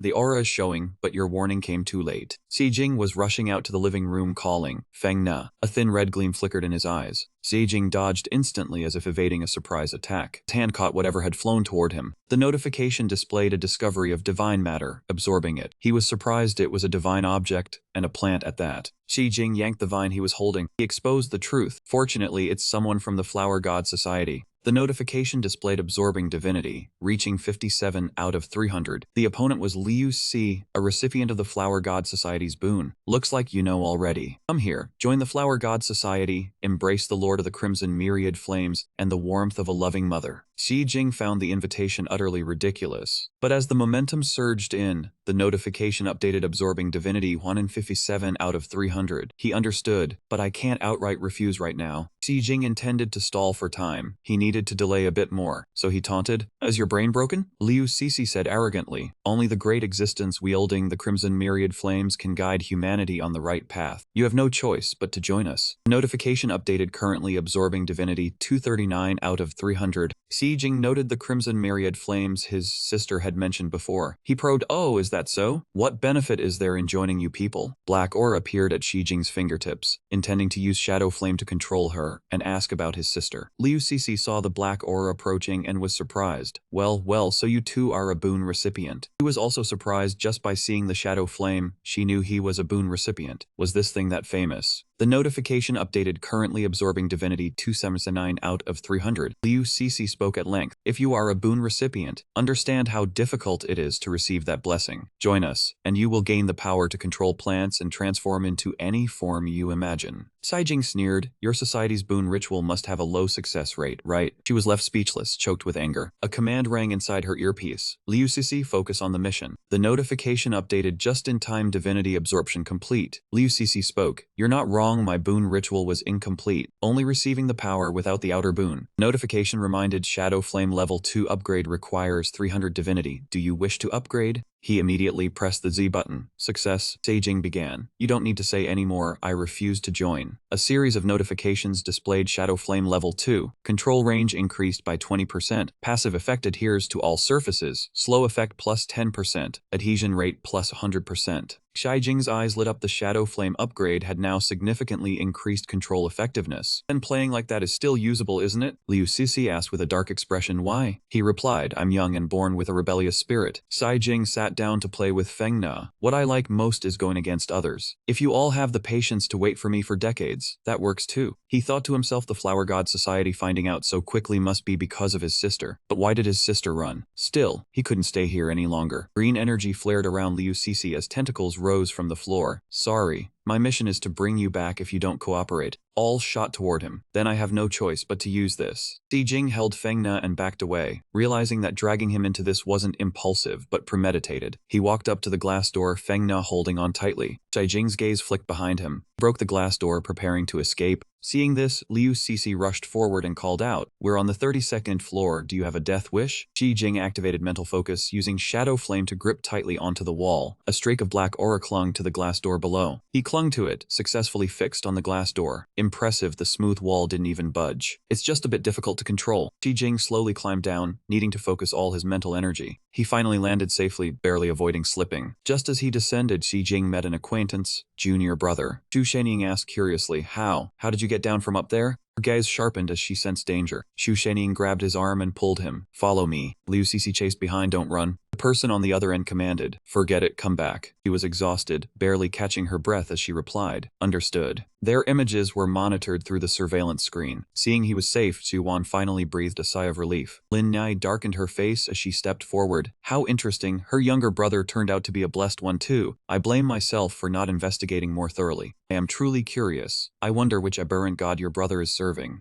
A look of coldness mixed with anger flashed in Zhu Wan's eyes. Hey Zhen An, rest assured, from my observation, that God has no intention of harming your brother. She asked, what if one day he threatens my brother? Lin Nai reached out and wrapped her arm around Zhu Wan's waist. She replied, at that time I and the entire Devour Society will follow you without hesitation to launch a crusade. The Supreme Lord, the Heavenly Crimson Myriad Flames. On Shijing's side, they got into a car together and left. Inside the car, Zhu Shenying asked the little junior disciple what exactly had happened, and who was that person chasing him. He recounted, while resting in the room, someone suddenly smashed through the wall and charged in to attack me. I was afraid they would damage the hotel, so Feng Na used aesthetic judgment, and he set the fire. She gave Xijing a smack then asked, so you jumped from a very high place. Do you know how dangerous that was? He held his head and yelled, it hurts, sixth senior sister, I was wrong. Zhu Shenying was surprised to see King Jiao handing her something. This is... She looked at the leaf in her hand and asked, was that person chasing you from the Divine Flower Society? He admitted, they want me to become a blessed one of the Divine Flower Society. Zhu Shenying's face darkened. The Divine Flower Society, it seems what was bound to happen has finally come. He guessed vaguely, the two senior sisters must have known that the people from the Divine Flower Society would come to attack me. Zhu Shenying denied, we don't have that kind of divine power. Actually, before this, Master and we sisters have mentioned it before. Master said, the more powerful you are, the more organizations will want to recruit you, so he told us to watch over you more. She clarified, oh, but we weren't intentionally spying on you. Haijing speculated that makes sense, especially Yuking, he was quick to want to recruit me. He asked further, did Master say anything else? It seems that Divine Flower Society won't give up easily. Zhu Shenying coughed lightly, ahem. She blushed and revealed, Master told you to move into my place. Saijing was surprised, your place. He thought to himself, before this I only knew the sixth senior sister was rich, but I didn't expect her home to be in Fengcheng. He worried, sixth senior sister, but the opponent is the Divine Flower Society. What if my family gets involved? Zhu Shenying answered arrogantly, opponents to my family. They don't have the guts. The car had just stopped at that moment. She led them inside, welcome to my home. He looked in awe at the imposing ancestral house. Sixth senior sister, you truly are a legendary rich woman. Saijing thought, the sixth senior sister called herself a super rich woman, and casually gave me that 20 million long saber. I thought she was bluffing. Who knew it was real? Xijing followed and asked, Zhu senior sister, with a family this rich, why did you come to Qingcheng? Was it to experience rural life? Zhu Shenying replied, close, but your wording sounds strange. Before our father passed away, he said Qingcheng is our family's dragon vein land, and insisted we siblings stay here for a while. It's interesting too, ever since arriving in Qingcheng everyone has met benefactors. Bo Chang, Shang Tang Tang Di, even I became a disciple under Long Jieli Qi. It seems calling it a dragon vein land has some reason. Daijing got goosebumps. She used the term dragon vein alien land to describe Qingcheng. This place is indeed not ordinary. How can such a small Qingcheng hold so many hidden dragons and crouching tigers? I don't know exactly how powerful they are, but Yuking is definitely very strong. And there's the dragon cult leader, the bastard incarnation of Feng Huan. I wonder what I would become if I fell into the hands of these families. Zhu Shaining reminded the little junior disciple to come to the training room. Xiaojing was surprised. A whole row of houses. She opened the door and replied, "Why else?" She introduced, "This training room is sturdy. You can go all out without worry of damage. If you only want to practice basic techniques, I suggest the backyard. It's spacious and open. If that's not enough." Xijing took her hand. "It's enough. Thank you, Zhu senior sister, rest assured." Zhu Shaining's face flushed red again.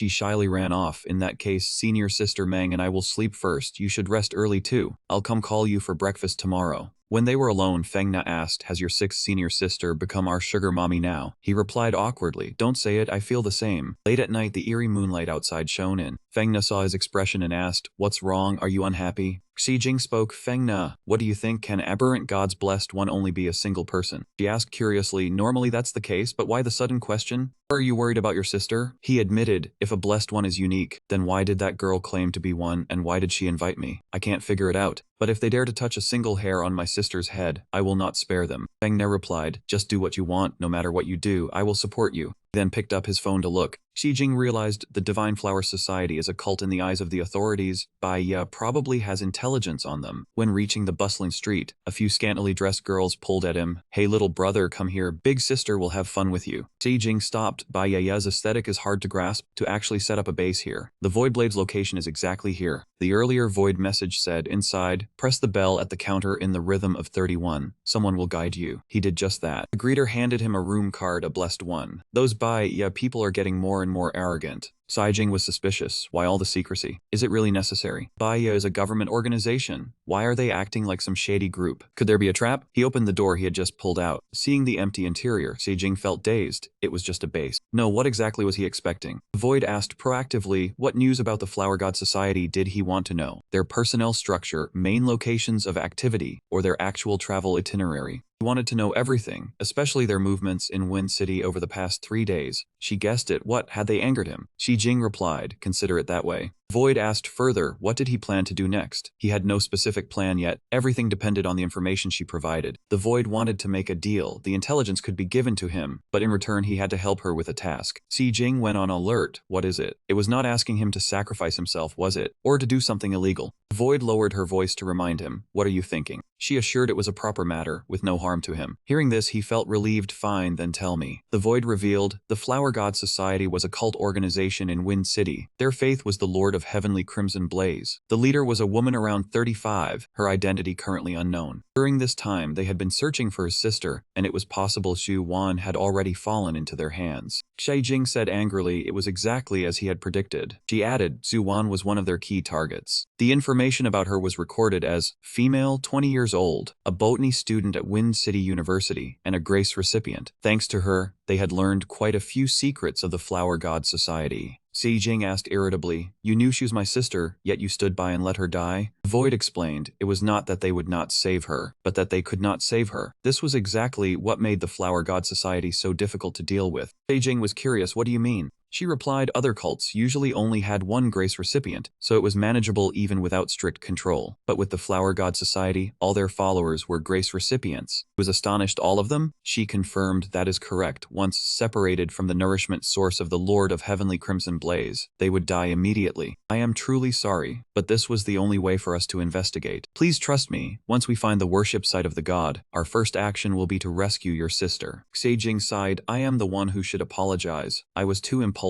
If there is anything you need me to do regarding the Flower God Society, just say it. The Void replied, certainly. She touched her control ring, then I will skip the formalities. A top secret notification appeared. 3 days ago, someone discovered a new boundary realm to the north of City District 5. To prevent the pollution from spreading, White Fang immediately assembled an investigation team, but they could not enter. Xi Jing was curious. What do you mean could not enter? Was there a barrier? The void replied, it is not clear. The location below was now a fusion product with the other world, so the laws of physics were in complete chaos. Gravity could appear and disappear suddenly. The flow of time sped up and slowed down at will, giving ordinary people headaches. Only until yesterday did White Fang determine the conditions to enter that area. Condition 1, physical age under 18. Condition 2, data unknown, speculated to be natural beings. Xijing guessed. Natural beings meant those who had not undergone physical transformation. The void explained, not exactly. According to current assessments, people with anomalous entities, users of forbidden drugs, or those who had undergone shaping surgery could not enter. Xijing understood, so that is why you came to me. She admitted he only needed to find a secluded spot inside and install a screen. Xijing continued the thought, was there no one else? The void answered with a headache. Actually there was, but our department and theirs did not get along well. He understood, so that was it. Because of saving face, they came to him. Xijing turned to leave. Thank you for telling me so much today. But I am sorry. I am just an ordinary person about to participate in a competition. This task is too dangerous. The void quickly stood up. Do not rush off. Did you not want a divine object? My superiors have given me the authority to pay you in advance. Soul 5/8 Focus Flame Thread. As someone who could absorb divine objects, you should know the effect of this item. Xijing took the flame thread she offered, thinking to himself that of course he knew. Item information displayed. Soul 5/8 Focused Flame Thread Grade C. If the owner maintained its use for 72 hours, the divine meter would increase by 1 thread, and the ability in that action would be multiplied. A great figure had once used it to ascend, but each person could only use it once. He rejoiced internally. The existence of version A already doubled his training efficiency. If he had this as well, the thing called Focused Flame Thread went even further. The temptation was immense. Oh well, for now his sister's matter still required White Fang's help.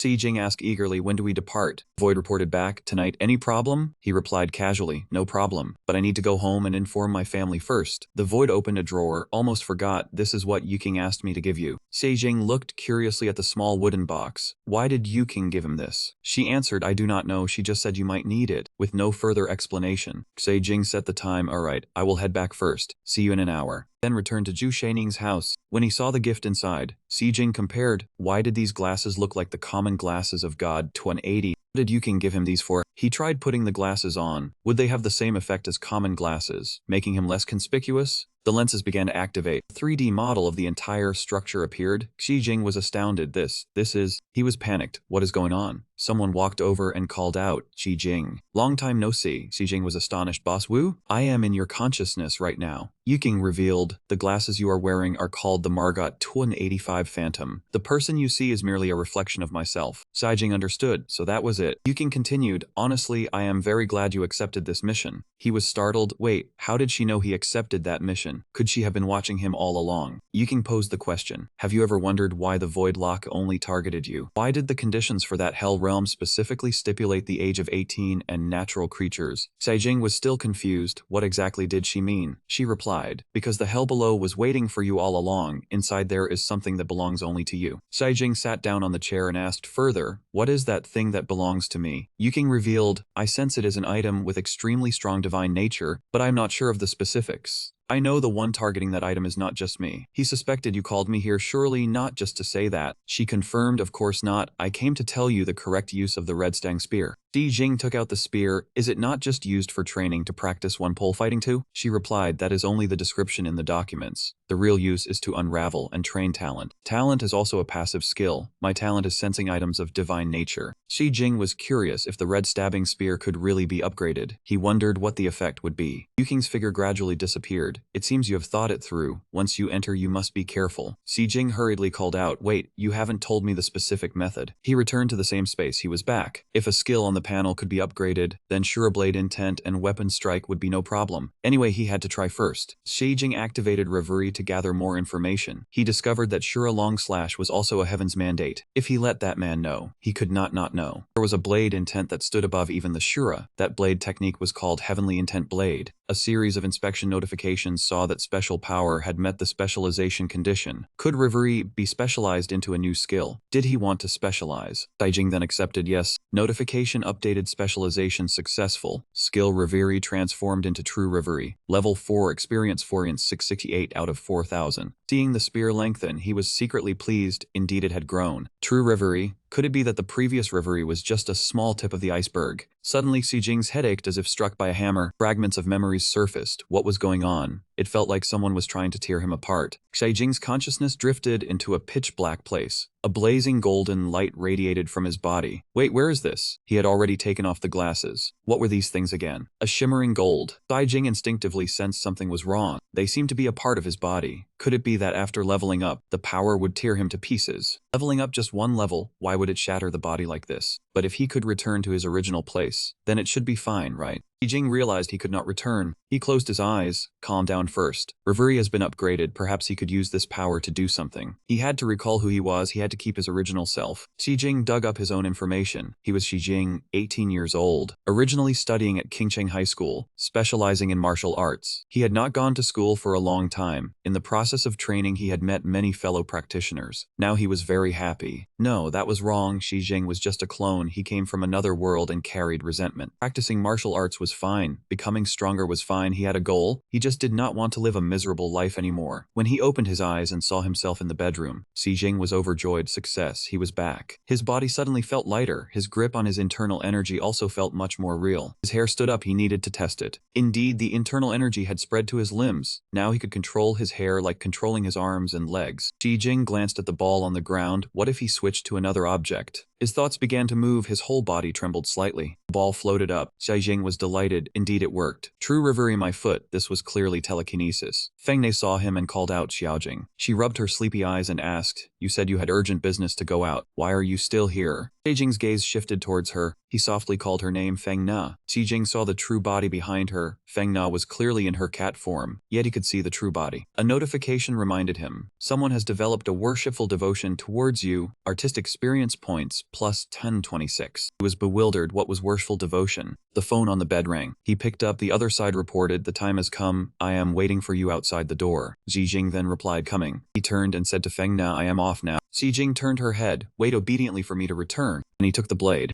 then put on his backpack and headed towards the door. The room was left with only Feng Na. She felt that the person before her was clearly Xiaojing. Why did she have this feeling? She felt like she was standing before a god. The next day, the entire team boarded a helicopter and left. Voidlock handed him a watch. All data related to the intersection zone has been synchronized. She reminded him, "Take a look." Xi Jing carefully reviewed the information. Code number, drop location under designation R2278, C plus tier, outer area of 268 square kilometers, an inner area estimated between 300 and 900 square kilometers. Errors could not be ruled out, so he suggested bringing more than 10 inspection items. Entry conditions, no members yet. Naturally discovered a creature-like settlement by humans on November 23, to some extent suspicious. On November 25, thunder was heard, suspected dragon-like creatures, so the level was temporarily adjusted to C+. He thought to himself it did not seem too dangerous, but if Yuking mentioned an enemy, Xi Jing immediately spoke. "I have a request." Su Ren replied, "Go ahead." He requested, "If I die, within 7 days, you must bring my corpse back to the provincial city." Su Ren did not understand and asked, "Why?" He scolded back, "Do you not understand the first 7 days?" Su Ren was speechless, then said, "All right, though I am not entirely clear. I will report it to my superiors." Xi Jing secretly calculated, treating this as a final insurance in case something happened. As long as his body was brought out, he could revive immediately in the outside world without fear of being killed. Twin information displayed. Passive effect, possesses 2 lives. After death, can freely choose the resurrection time within 7 days. Cooldown time is 70 days. As the helicopter shook, Xi Jing gripped the handrail tightly and asked, "Are we landing soon?" She replied seriously, "We cannot go further, or we will fall from the gravity of the drop zone." Xi Jing glanced casually out the window. He reported, "Su Ren, there is someone down below. That person seemed to be waiting for us." He read the information carefully. Ning Yuantai, 18 years old, male, from the Liu faction, background of Honglayan Huoshan. Xi Jing was surprised. "He is Ning Yuantai." Su Ren sighed and asked, "Do you still remember the difficult department I mentioned? They are a special branch of martial artists. Ning Yuantai is the most outstanding young man in that generation, reaching 5 or 8. The Sochim Fire Staff was originally reserved for him to cultivate, but we were one step faster." Xi Jing asked in confusion. "He just came to the door like this. Is he not afraid of causing trouble for his department?" She said wearily, "He is not scared of that. He is notorious in the department for bullying. No one dares to mess with him. You do not want to get into trouble. A heads up, do not drag me into your internal resource disputes. I will get off as soon as we arrive. If he causes trouble, leave it to you. If things were really that simple. The helicopter was about to land. Xi Jing had already walked to the cabin door ready. Ning Yuantai below crossed his arms and arrogantly demanded, Xi Jing, come fight a duel to decide the winner. As Xi Jingling landed on the ground, Su Ren advised, I know your backing is strong, but the path of a martial artist must ultimately be walked with your own fists. She hesitated and suggested,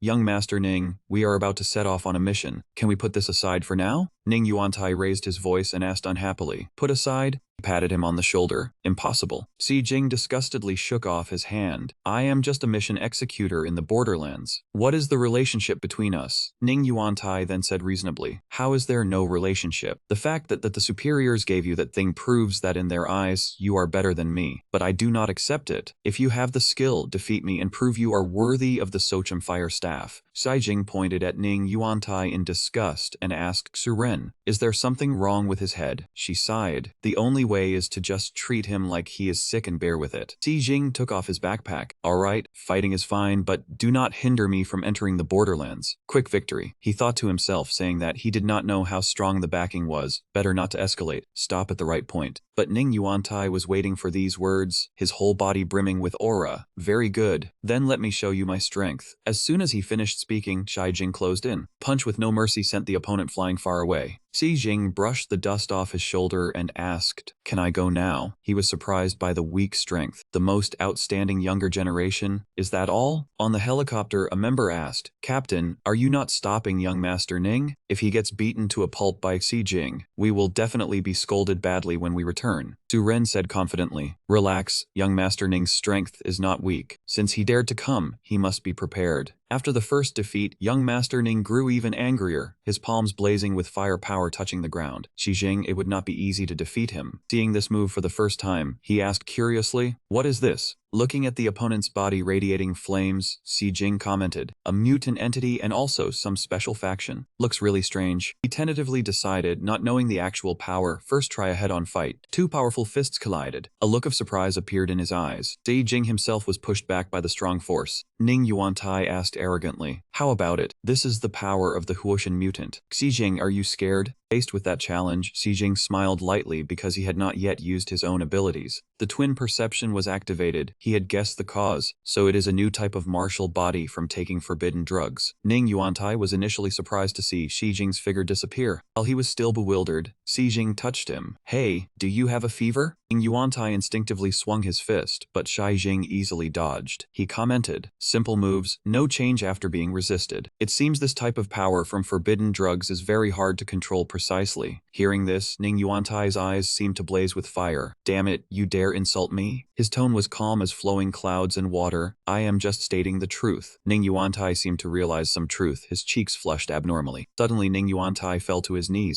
His eyes sparkled like stars in the sky, looking at him with admiration. Xi Jing, you were just too awesome. Can you teach me a little? Xi Jing was confused. Wait, what is this situation? A series of notifications appeared. You have experienced a battle. Physique experience points increased by 337. Mood is relaxed. Nurturing experience points increased by 138. Someone has developed an admiring trust in you. Charm experience points increased by 326. Skill awakened, faith blessing. Hidden dragon power experience points increased by 332, combat points increased by 369. Skill effect, when staring intently at someone, you can turn them into a follower. Xi Jing was helpless and exasperated. So there is even this kind of effect. Ning Yuantai reverently hugged his leg. Su Ren felt a crisis of confidence. He thought to himself, this kind of effect is too obvious. Attracting such a fanatic now will only bring trouble. Ning Yuantai suddenly remembered something. He stood up abruptly. Forgot, Brother Jing. You still have a mission. Then I will not bother you. Xi Jing noticed it seemed the idolization had been generated in a short time, irreversible. He must be careful in the future. Su Ren frowned at the departing figure. What is going on? Why did he leave like that? Xi Jing did not know how to explain either. I do not know. She rummaged through her bag to hand something to Xi Jing. You fought him. Your power consumption must be considerable. I have recovery pills. If you feel your power is insufficient later, use them quickly. There is also this kind of emergency aid aid, it can save your life in danger. And there are monitoring and signal devices. Xijing hugged a bunch of items, thinking to himself, I cannot do that. If something really happens, I better run. Notification rang out. Information about the lower interface area was updated, causing the area outside Onmen Waterfall to be temporarily 27.33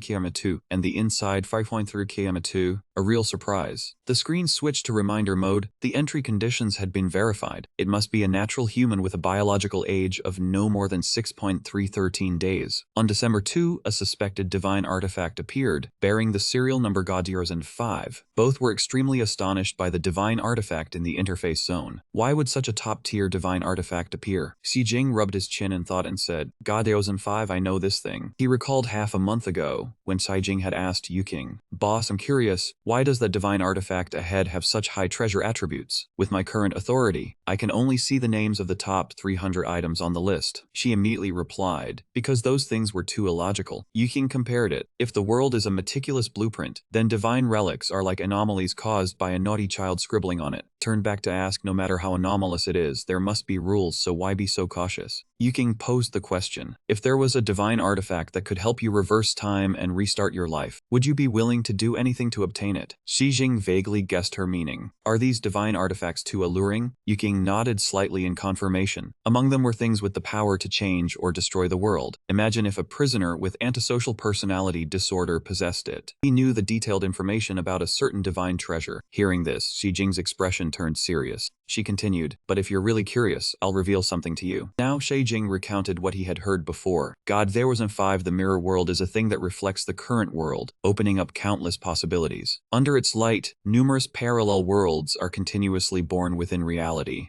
Void Acceptance realized this mission seemed difficult. What if he entered those parallel worlds? He gave a bad prediction. He would be trapped. Only by finding a loophole in that world and proving a different illusion could he return. Otherwise, he would be imprisoned forever. Void Acceptance immediately pressed the button on his bracelet. Sorry, the mission has been cancelled. I'll ask my superiors to reassess it. Xijing interrupted him. No need. He put on the gas mask. I'll complete the mission quickly. Yuking had previously revealed that the lower interface area was already waiting for him. Xijing was curious to see what she meant by using the phrase, something that belongs only to oneself. Seeing him step through the gate without hesitation, Void Acceptance called out, Hey, Xijing! Meanwhile, he was thinking, if he possessed one of the top-tier powerful divine artifacts, he would be in for a huge gain. Xijing's hand touched the moving gate. His body gradually disappeared, not knowing what the situation was like over there. Xijing's body was enveloped by a brilliant energy sphere. After teleporting, the outside was a peaceful scene with lush green grass and clear cool water. Surprise appeared in his eyes. The place before him was as beautiful as a fairyland. This was the interface zone. Xijing immediately took off his gas mask. What a surprise. From the outside, it was clearly a desolate wasteland. As soon as he stepped in, it was like a paradise on earth. He rummaged through his backpack. Although he wanted to enjoy the scenery a bit longer, the important mission of staying alive was still the priority.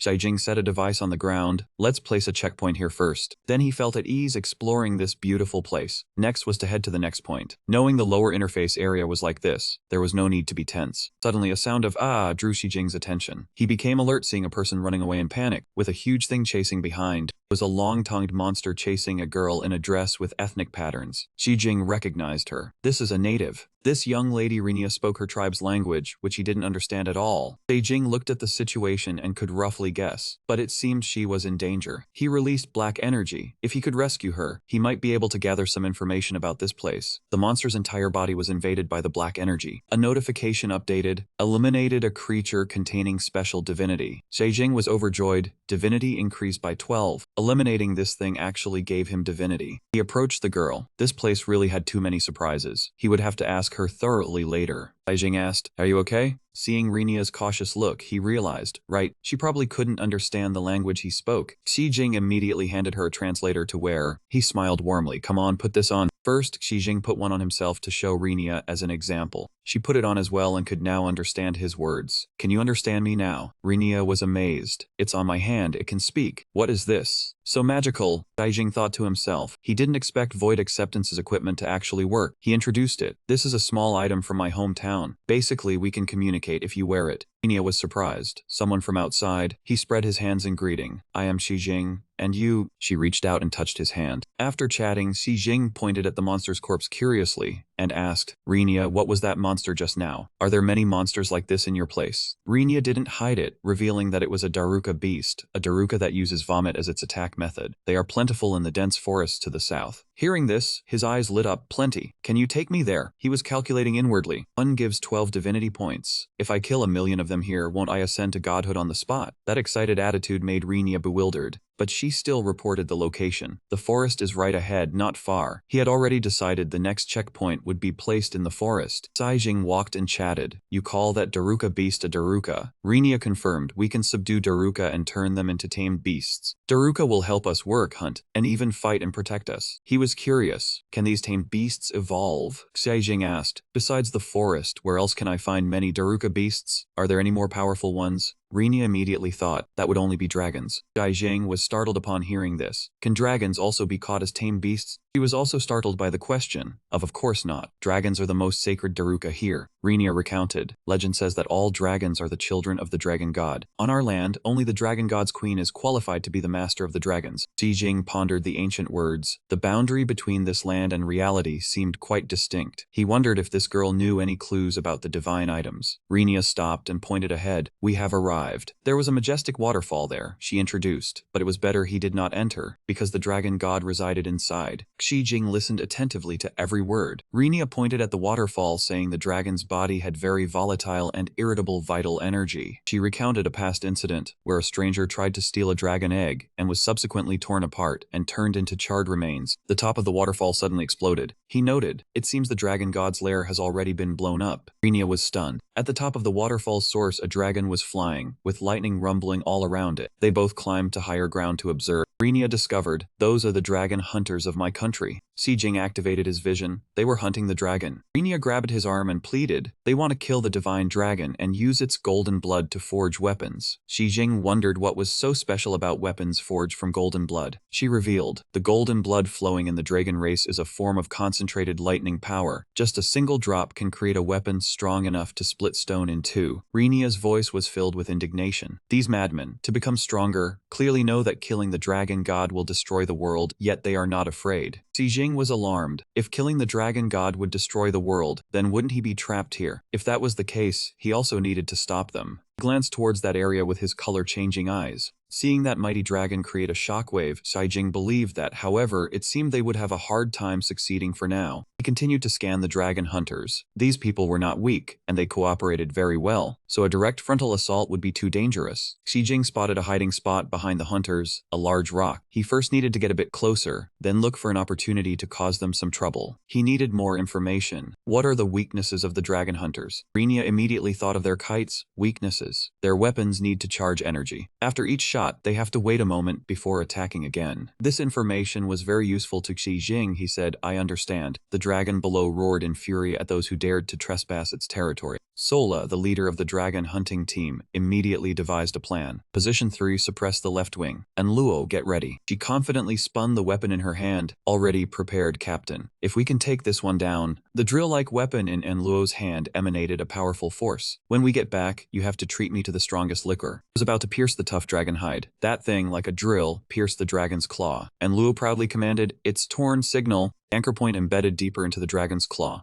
2 points on its body were under attack. A violent surge of energy erupted around the dragon. Sola announced, attention, the divine tranquility state is coming. And Luo returned to her side, urging, hurry up, everyone prepare the extractor. Hidden behind a rock at their back, Saijing was curious. What is the divine tranquility state? Renia replied, before a dragon's decline, its spiritual power suddenly surges. The golden essence obtained at this time is of the best quality, and Luo eagerly carried a jar over. First come, first served, the first batch is mine. The spiritual power from the dragon, like sharp blades, was emitted in layers. Sola discovered, no, retreat quickly. This is not a divine tranquility state, it is a state of rage. And Lu stopped, a look of tension appearing on her face. She quickly turned around to flee. Why didn't you say so sooner? Saijing was peeking out. Now's the time. He flicked a small stone out. The jar in Enluo's hand was knocked away. Her whole body fell to the ground with a thud. The stream of spiritual power had already reached Enluo's feet. Dazzling golden light reflected on Enluo's face. She panicked. Don't come near. Enluo's entire body was burned in that stream of spiritual power, hot as fire. Stone shot towards the next two hunters. Sola warned, who's there? Show yourself. Seeing Saijing step out, even raising his hand to wave, he gritted his teeth in fury and asked, who are you? Sola's hand trembled with rage. How dare you make my team teammate. A murderous glint flashed in one of his eyes, unforgivable. A kite imbued with powerful force chopped down, creating a long, shallow trench in the ground. As the ground beneath his feet exploded, Xi Jing leaped high to dodge. What incredible force! Sola below wildly swung his kite and charged forward. Facing that relentless assault, Xi Jing glided lightly to evade. He kept retreating. This man's strength was at least 3 times his own. If he fought head-on, he would not last more than 10 exchanges. A few drops of fresh blood splattered, and he activated his vision. Xi Jing looked towards the dragon and silently estimated. Almost there. Sola was pouring all his power into the finishing blow die.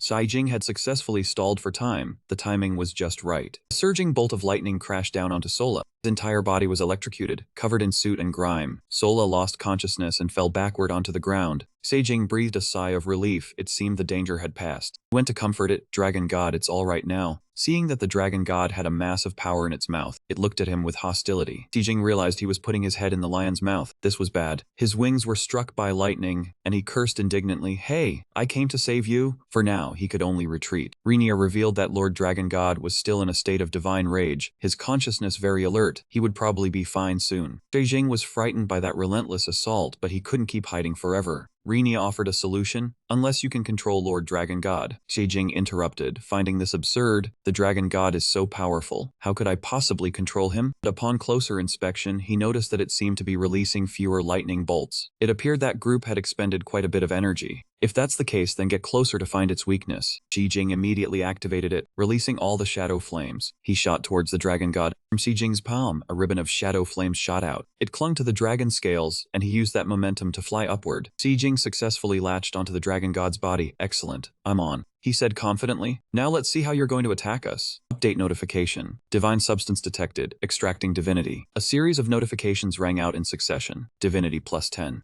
Xi Jing was astonished. Just by latching on, he could absorb divinity. Moreover, the absorption speed was very fast. Dragon God began to flap its wings and take flight. It carried him high into the air, and Xi Jing cursed repeatedly. Renia couldn't believe things had gone this far. He was actually riding Lord Divine Dragon into the sky. A voice spoke behind her. "These aboriginal people of the border region are quite impressive, managing to hunt an extremely high-grade dragon." Renia became alert. "Who's speaking?" She replied, "You can call me the person in the mirror." Renia was astonished. "The person in the mirror? But the person you mentioned is the one outside over there." She was surprised. "He's from outside the border?" Renia added, "Moreover, his name is very strange. It's Xi Jing." The person in the mirror said happily, "It's as if I've been waiting for him." After some time, the dragon god took him on a lap. Xi Jing felt dizzy. This thing was so incredibly powerful. If this continued, he would inevitably be thrown off and die. "Maybe I can try making something like Reen's." He tried releasing black energy, but wasn't sure if it would be sturdy enough. 2 strands of black energy were clinging to the dragon god's mouth. Xi Jing pulled the lines back with force. He had checked. It seemed the durability was sufficient, but he still lacked some strength. For difficult matters, there was the twin force. Xi Jing's pulling power was now stronger. The dragon god was flying more steadily than before. Update notification. You have successfully controlled the dragon god, completing the conditions, activating the riding skill. Riding skill level 10 out of 300. Xi Jing rejoiced inwardly. Success! He hesitated as he looked at the next notification. This skill's effect was displayed as a sense of balance and orientation. Xi Jing remarked, "Compared to before, it's more comfortable now, like standing on flat ground." As for the sense of direction, the effect would probably mean he would never get lost again. He pulled the reins to make the dragon god change its flight direction. It was a bit interesting, but this wasn't the full extent of the skill. Dragon god thought of a way. "Lower your head. I will fall and make you fall to your death." This unfamiliar voice put Xi Jing on guard. "Who is that?" The dragon god was feeling extremely offended. How dare a mortal ride on this divine dragon? Damn it! Xi Jing realized. "So it's you talking." The dragon god was diving straight towards a massive boulder below. Die. The dragon god's stubbornness, on the contrary, intrigued him. What a bold beast. "It seems I need to make you submit willingly." He estimated that this place was at least 5,000 meters above the ground. If he fell, the dragon god would survive, but he would surely die. If he didn't want to die, the only choice was to jump off the dragon god's back, which would achieve its goal. He needed to find the precise moment. The distance to the ground was getting closer. Xi Jing seized the opportunity. Now! The dragon god dove headfirst, its head slamming into the ground, sending rocks and earth flying up. Xi Jing landed safely on the ground. A series of update notifications appeared. Maintaining contact during the subjugation of the divine dragon yields an additional 327 points of divinity. The riding skill increased from level 0 to level 2. The shadow flame underwent a qualitative change in the fierce battle. When Xi Jing realized that the new dragon's might resistance trait had an outstanding effect, he was delighted that the reward he received was also quite good. The roar core of the dragon god rang out, binding his hands tightly. Daijing said in annoyance, "Still haven't recovered your spirit?" Hearing the threat, the dragon god bowed his head in submission, apologized for his offense, and called him master. The attitude caught Xijing quite off guard. He thought he had misheard when it called him master. Xijing released the dark energy, thinking this was an unexpected gain. If he did not unleash its full power, it might be hard to tame it. A shout rang out, "Lord Dragon God!" Renia stepped out from the shadows and asked worriedly, "Lord Dragon God, are you alright?" Xijing found it a bit strange. "Hey, shouldn't you be worried about me first?" The person in the mirror suddenly hugged him and asked with concern, "Of course I'm worried about you. Xijing, are you okay? Are you hungry or thirsty? Does it hurt anywhere? Do you want to eat first, or eat me first?" Notification displayed, "Divine substance detected." He asked suspiciously, "You are?" She introduced herself. "Nice to meet you. I am the person in the mirror. In the words of you humans, that is..." Next sentence stunned Xijing. Divine substance got 0s and 5. He did not believe it. "Stop lying. You are just a projection. How could you have divine substance?" Xijing tried to touch her shoulder, and the notification displayed, "Divine substance detected. Divine power +3. Only then did he believe. Divine substance. Could what she said really be true? The notification continued to update, divine power +3. He found the number too small and said contemptuously, "With this level of divine power, you dare to call yourself divine substance? You are worse than a cattail ring." Xijing spoke in a disdainful tone. "Top-grade divine substance has a natural connection with me. Do you think I am that easy to fool?" The person in the mirror admitted helplessly, "Fine, actually I am the person in the mirror got 108. How boring. Yuking even said you were interesting." Xijing asked doubtfully, "Did she send you here?" She puffed out her nose proudly. "Didn't she say Gotzelsen 5 was unwell and asked me to protect you, so I came?" Xijing replied, "Yeah, over there only said he had tracked down some clues, but how could it erupt this quickly?" The person in the mirror boasted proudly, "God 1005 is a top 10 divine substance. Perhaps before I entered, the boundary zone was already under its control. After Yuking found out the ranking of the divine substance, she told me to come here quickly to find you. She said if I did not come, I should forget about ever leaving the mirror." Look at that angry expression. Daijing thought to himself, a divine substance with emotions like a human. This one is definitely not simple. He asked, "So what do we do next?" The person in the mirror spoke up, "To be honest, I have run into a problem. Initially, we thought Godranum 5 had not been activated, so we only needed to bring you out of the boundary zone, and it would be done." Daijing raised a doubt. "Are you trying to say you are being suppressed by Godowsen 5? The person in the mirror admitted, "Yes. We divine substances also have a hierarchy like you humans. Mirror World is the highest existence in the Mirror series. Under its suppression, I cannot freely use my abilities." Xijing thought, yet she said she came to help.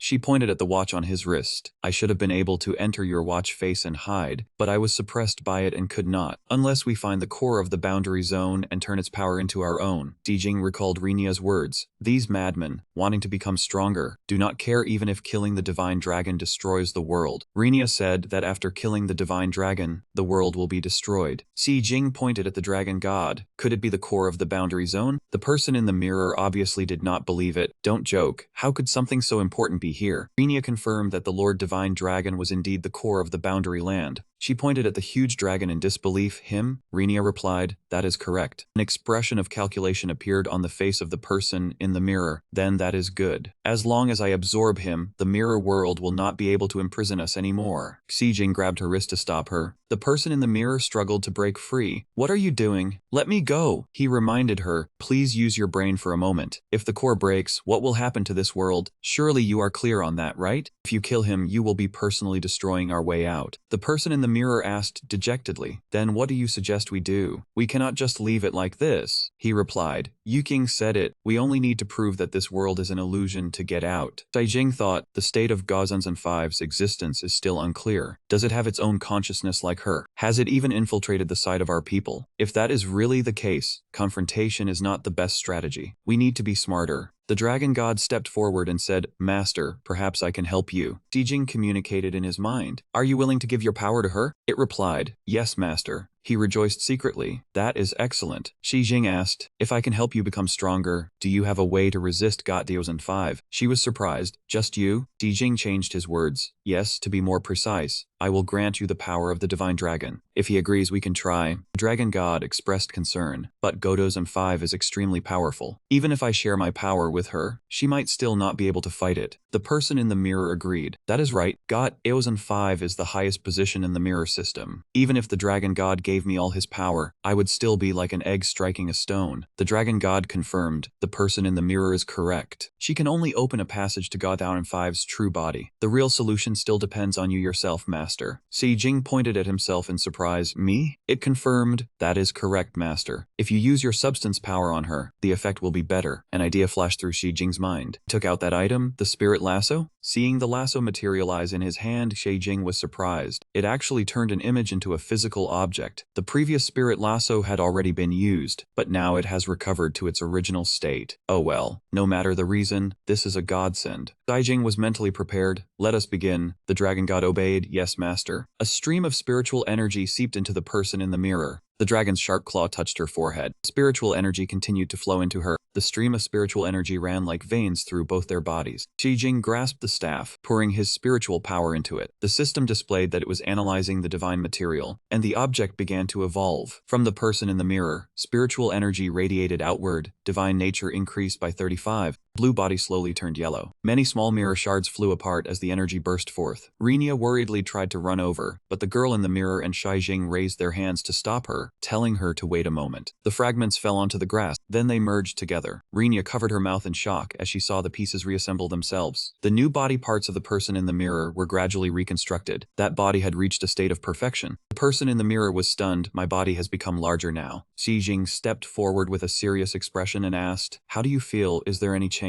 She closed her eyes, trying to sense the energy within herself. The vision of the person in the mirror became farther and clearer. That vision was so clear that she could see a small pebble lying in the grass. The person in the mirror reported happily, "The connection between me and the mirror surface has become closer. I can sense and lock onto its location." Suddenly she discovered something. Wait, someone has already picked it up. It is a fierce dragon hunter, but he doesn't look right. Looking at the man's lifeless eyes, Long Shen realized that he had been corroded by Heelsen 5. It seems the mirror world has sensed the danger. It is assimilating this green expanse to trap everyone here until they die. Shi Jing immediately understood, just as I thought. Heal 005 likely has divine consciousness too. Can you resist its suppression now? The person in the mirror replied, although I haven't tried, I can now freely use my abilities. Renia rejoiced, that's great. A series of notifications sounded. You have helped the divine object complete its evolution. Divine nature increased by 2000. Dragon armor, divine nature skill not activated. Divine nature required to activate is 2639 out of 500. Conditions met, activate or not. He was surprised. Oh, awakening a new ability at this moment. Shi Jing curiously looked at the new skill, Dragon Armor, a skill with completely unknown effects. He tapped the screen, activation successful. Dragon Armor level 1, divine nature required to activate 2139 out of 100. Effect, can transform into horns of the true lineage. Divine nature incarnation not unlocked, requires divine nature 2139 out of 2000 and level 10. Shi Jing glanced at the other three people. Seeing their eyes wide as they stared at him, he felt a bit bewildered. Why are you all looking at me like that? They exclaimed in shock. On your head, is that a dragon horn? Shi Jing tried touching his head and felt a tingling electric shock on his hand.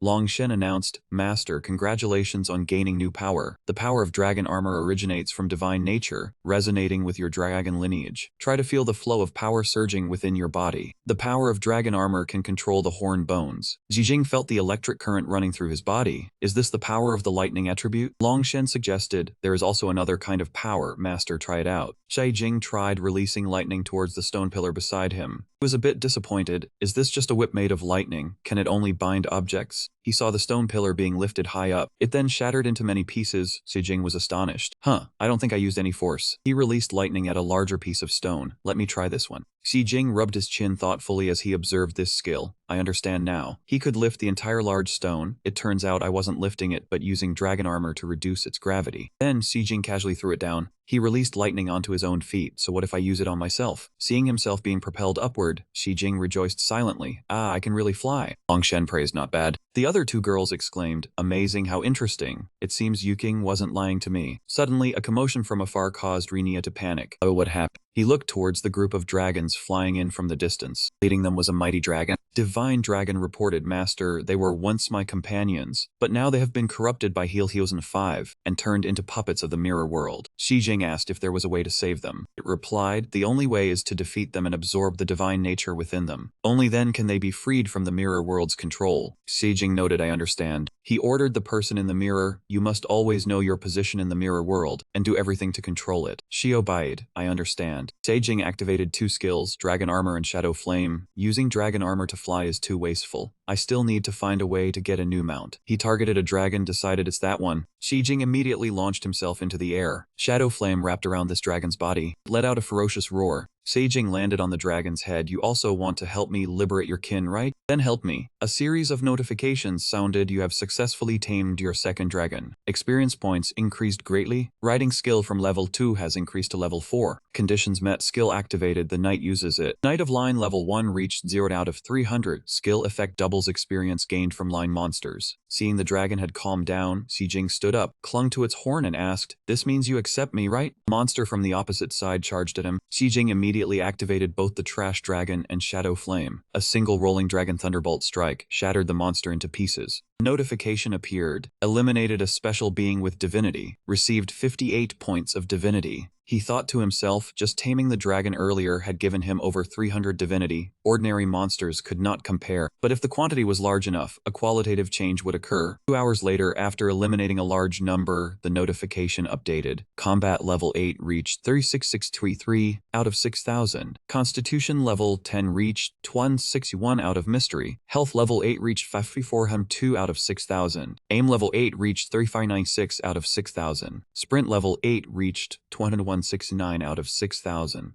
Demon Art level 10, 1000 out of mystery. Craft level 6, 2120 out of 3000. Xijing was getting tired. The massive experience was there, but fighting endlessly exhausted him. Another notification updated. Riding level 4, 499 out of 1200. Acting skill level 5, 355 out of 2000. From the golden bracelet, an alarm sounded. Xijing, movement detected at zone 0 and 5. That infected person was heading toward Renia. At this time, the dragon god and Renia were sleeping. She woke up, her eyes still hazy with sleep. Seeing the person in front of her, Renia was startled. She recognized familiar faces in the crowd, her father and mother. "Why is everyone here?" Unaware of the danger, she happily ran over and asked, "Did you come looking for me because you were worried?" "I am fine, and the Divine Dragon Lord is also very safe." A controlled person pushed her away and said in a broken voice, "Get away, we want, kill the Divine Dragon." She asked doubtfully, "Father, do you know what you are saying? Killing the Dragon God Lord will destroy this world." Her mother sneered, her voice broken. "So what? As long as we kill the Divine Dragon, we will all be freed." Renia realized their state was abnormal. "Have you all gone mad? The Divine Dragon Lord is the core of the world. How can you kill him?" She spread her arms to block the path. "I will not let you harm the Divine Dragon Lord." Her father raised his axe high. "If you do not get out of the way, I will have no choice but to." An axe swung down, intending to take his daughter first. She closed her eyes tightly, bracing for that moment. The critical moment, the axe shattered. Her father fell to the ground with a thud. Xijing reminded her, "Renia, they have been infected by the disease from the mirror world. Though they still retain their past memories, they are now puppets of the mirror world." She burst into tears and begged, "Xijing, I beg you to save them. You're so powerful, you must have a way." The dragon god's words were like a death sentence. "Sorry, no one can save them, except by shattering the mirror world. There is no other way." Even with a conservative estimate, there were at least 30 to 40 people on the opposite side. If they all charged at once, he could not protect Renia. He asked the dragon god, "Can you strike?" It shook its head. "Sorry, master. My wounds have not healed." Xijing noticed the dragon god's weakness and wondered if it was because he had absorbed the divine nature, causing it to weaken. Alright, their attacking power was not strong, but their numbers were large. Moreover, they were all ordinary people being controlled. He could not kill them. Xijing condensed shadow flames. He needed to knock them out with minimal strength, not damaging their internal organs, but also not letting them rush forward. He reminded Renia, "Hide behind the dragon. No matter what happens, do not come out." She hesitated still, but Beijing Chenin said, "Just trust me. Relax. I won't hurt your parents." Hearing this, she finally felt reassured. "Thank you. You must be careful too."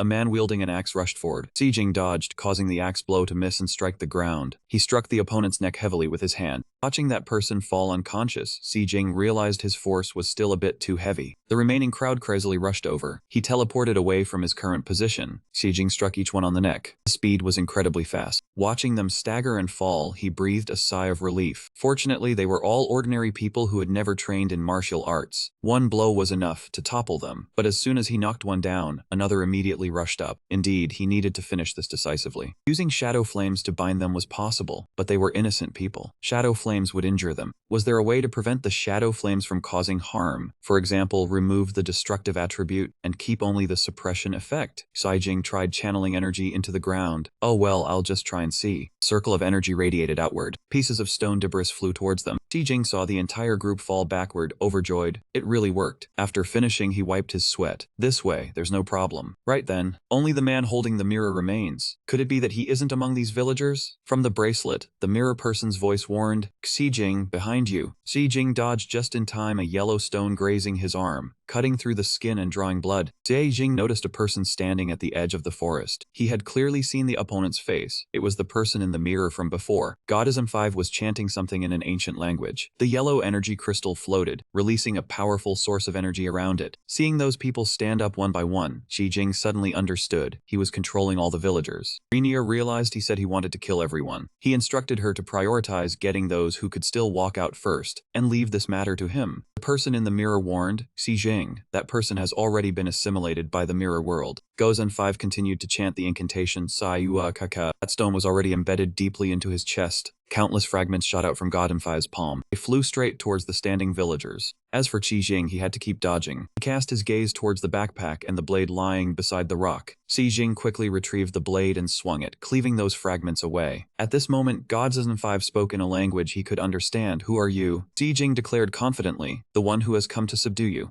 Gozen 5 immediately rushed straight at him. Saijing raised his blade to block, and the man gripped the blade tightly. The person in the mirror warned, be careful, he intends to use the blade to corrode you. He asked in surprise, what? This thing can directly corrode a human body. Gozen 5 had already snatched the blade from his hand. Saijing hastily retreated backward. Countless sharper mirror fragments flew over. His gaze grew stern at this moment. Saijing immediately activated Shadow Flame. A stream of black energy enveloped him, completely blocking all those fragments. The fragments were embedded firmly onto the surface of the Shadow Flame. Inside, he struggled to maintain it, but the Shadow Flame was nearly at its recovery limit. Like this, it could no longer hold. Saijing's eyes suddenly turned blue. He had found the opponent's weakness. If he had a way to attack it directly, the energy core on Gozen 5's chest was glowing. He continued chanting spells, energy radiating from his chest in streams of light. The crystal fragments began to fall at Saijing's feet. The entire space suddenly transformed, large mirror blocks gradually materializing. They surrounded him in the very center. Saijing guessed, could it be he wants to play hide and seek with me here? From the mirror opposite appeared a ring of energy waves. He turned around cautiously to look. Gozen 5 rushed out, attacking with 9 blades in his hands. Saijing reflexively raised his fist to block. He said in surprise, isn't this my own blade? Gozen 5 taunted, this blade of yours is really easy to use. Saijing threw a punch, so you finally decided to speak a human language? Seeing he could not win the fight, Gozen 5 immediately slipped back into the mirror. His legs slowly sank into it. Finally, only 2 sparkling spots remained on the mirror. The person in the mirror reminded, this is the mirror world's domain. Perhaps it deliberately let him understand. Saijing replied, the mirror world's domain? Just as I guessed. He recalled what Yuking once said, because the geographical realm had something that belonged only to him. Saijing understood. The thing Yuking mentioned was this. Reverse shadow flame emanated from his hand. Saijing spoke up, since you like playing hide and seek so much, then I will play with you. He analyzed inwardly, this mirror world, could it be about moving within the mirrors, then using a surprise attack on others? Saijing unleashed Shadow Flame. If so, then I will destroy all the mirrors. That surge of power destroyed an entire row of the first mirrors, charging straight forward. Gozen 5 was hiding inside one of the mirrors. The mirror he was hiding in was pierced and shattered. Saijing quickly destroyed half of the surrounding mirrors. When he discovered Gozen 5 was hiding inside one particular mirror, he raised his fist. This was your own choice. That man actually curled his lips into a smile, showing no fear at all. The shadow of Dama 5 in the mirror gradually faded, out flickered in his eyes. A crack appeared on the watch face. A fragment of glass from it flew straight into Saijing's eye. He was startled, but could not dodge in time. A bolt of lightning shattered that fragment. He let out a breath that was close. Saijing watched the shards slowly burrowing into his hand. Since that was the case, he might as well use Shadow Flame to burn them away. As soon as he activated Shadow Flame, those small shards were pushed out. He secretly rejoiced at the effect. But without knowing when, this thing had spread all over his body. Could it be that he deliberately lured him into exhausting his energy to make it grow faster? Saijing's eyes began to blur. Damn it, his consciousness had become hazy. It seemed this time was truly dangerous. But he would rather die than be controlled by the mirror world. So he immediately activated the Twin Souls ability. 200 passive effect, possesses 2 lives within 7 days, freely choosing the resurrection time. Upon death, Saijing requests to erase all states. Although this was not a good reward, there was no other choice at this point. The person in the mirror asked worriedly, "Si Jing, what are you gonna do?" He spit blood, announced a status update. Mirror flame, cooldown time is 6 hours. Si Jing's body then slumped to the ground. The person in the mirror flew out, calling his name in panic, "Si Jing." From his hand, the shards were still penetrating. She lifted his unconscious body and called, "Si Jing, Si Jing." Godism 5 stepped out and said, "It seems you are still not worthy of being my master." Person in the mirror demanded angrily, "What have you done?" He scornfully commanded, "Low-grade divine relic, get lost." Her whole body was controlled. Daozen 5 reluctantly said, "Weakling." He touched his forehead. "I should not exist in this world, don't you agree?" Si Jing's forehead was gradually blurring due to the thick mirror liquid. A thick, silvery substance slowly spread out, enveloped his entire body. The person in the mirror slumped to the ground in fear. This time it's over, there's no going back. Si Jing's consciousness was in a pitch-black place. Was this the world after death?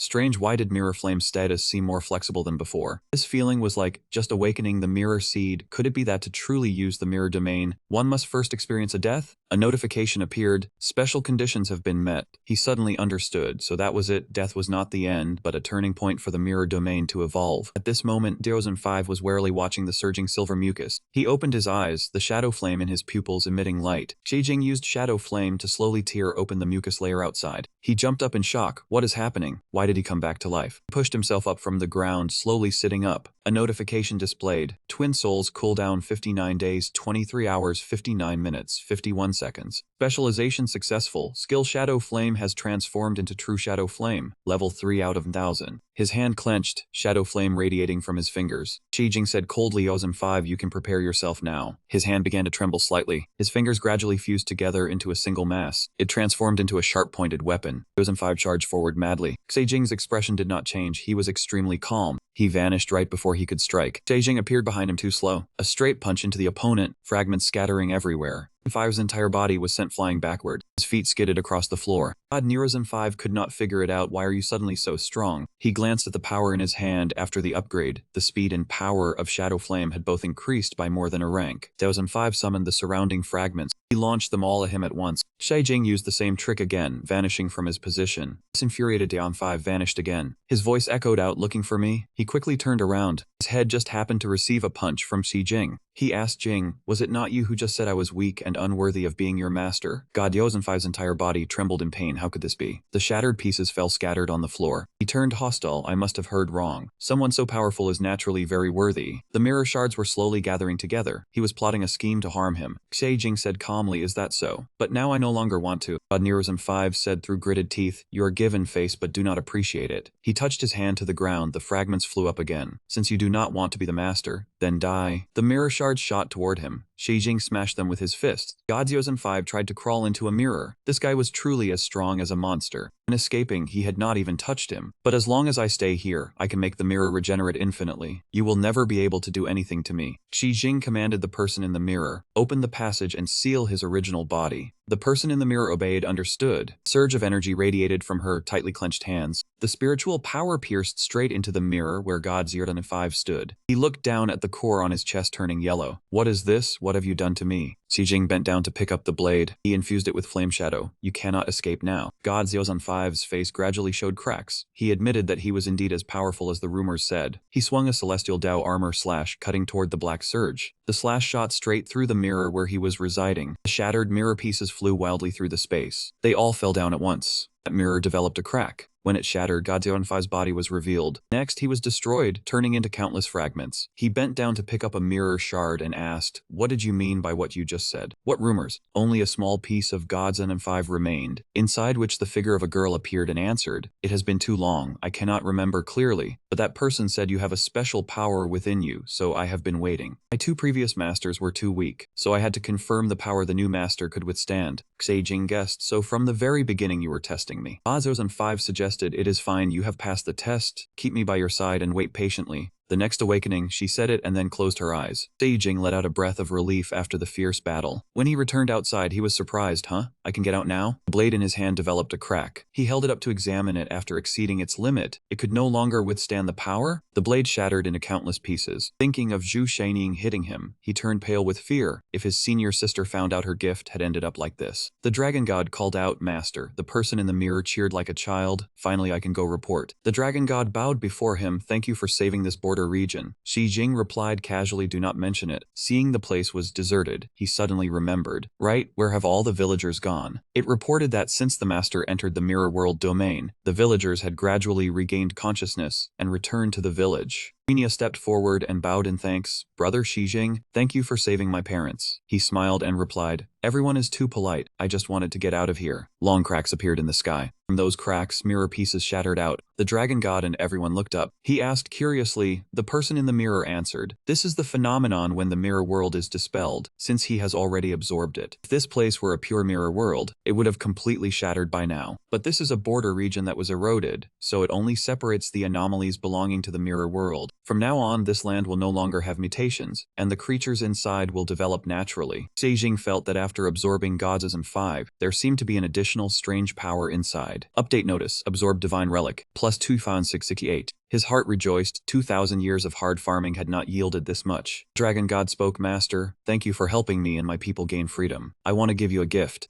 Seijing was surprised. A gift? Could there be more gains? Seeing what it handed over, he did not understand its meaning. This is... Seijing lifted the egg with a hard shell like dragon scales and asked, a dragon egg? The dragon god introduced, Master, this is my child. When it hatches, it will inherit my power, and then you can ride it and fly freely. Thinking about having a dragon as a mount, joy surged in his heart. It also meant he would own his own baby dragon. Seijing wondered, but how do I incubate it? The dragon god reminded, Master, do you remember how I once shared my power with that young lady? Seijing thought to himself, do I have to spend divine power again? He infused his spiritual energy into the egg he was holding and tried it out. Notification appeared. Incubating dragon egg 150,000. Seijing began to feel that this trip was not going well. 50,000 points of divinity. Why did it need so many? There were already many skills to nurture, and the divinity deficit was not small. Now this was just great, having to level up skills and incubate eggs at the same time. It seemed he would have to find a way to earn many more divine relics in the future. His wristwatch was indicating an incoming connection. The screen displayed the name of an avatar friend. Her image appeared along with 2 other members. Finally, we have a signal. Xijing, how are things over there? Do you need us to come out and support you? He replied, no need, the mission is complete. I am about to head out. The 2 people behind were stunned. You are just too good. The avatar friend reported, we have temporarily set up a shelter in the peripheral area of the trading zone. You just head out first, and we will figure things out later. Seijing said goodbye to it. I must go now, thank you for your gift. The dragon egg replied, asking its master to take good care of it. Rinja held onto a fragile hope. Xijing, will we meet again? Her eyes were sad in this moment of parting. He did not dare to promise. He hoped so. If fate allowed, they would meet again. Xijing returned to the outside. Ren sighed and recounted the situation. Not long after he had entered, the monitoring system at the border zone had issued a warning. The core was fluctuating and the divine relic had fully released. The danger level had once exceeded the critical threshold, and they all thought he had died in there. I remembered your instructions, so I immediately requested approval from my superiors for a few qualified children to enter. If you really encountered trouble, at least they could bring your body out. Beijing acknowledged this. You have been thoughtful. A sound outside the window surprised Su Ren. Huh? Something landed from up high. It landed with a heavy thud that left everyone astonished. Dust and smoke billowed all around. When the smoke cleared, a person's face gradually appeared. That person was Shen Dawei, the deputy commander of Bureau 6. Everyone was bewildered. Wasn't that the deputy commander? Why would a big shot like that come here in person? Su Ren whispered to him, that is the deputy commander. His background is not small. If he is displeased even a little, he can turn the entire city upside down. Don't say anything reckless later. Dawei parted the curtain and stepped into their area. He spread his hands. You little rascal are Xijing. Dawei's initial attitude was very stern. Xijing was on high alert, unclear about the other party's intentions. He happily put an arm around his shoulder, truly worthy of being the rising star of the Baya Special Task Force. From the moment I saw your file, I knew this kid was no ordinary person. I wasn't wrong about you. This sudden change left him baffled. Dawei turned and called out for attention, gesturing for Su Ren to stand up straight. He patted his shoulder and announced, from now on, you are a special, off-budget advisor for the Baya Special Task Force under the Special Operations Department of Bureau 6. Su Ren presented a badge. Dawei introduced, this badge represents your identity. With this, you can freely enter and leave Bureau 6, and the Baya Special Task Force will always be awaiting your orders for deployment.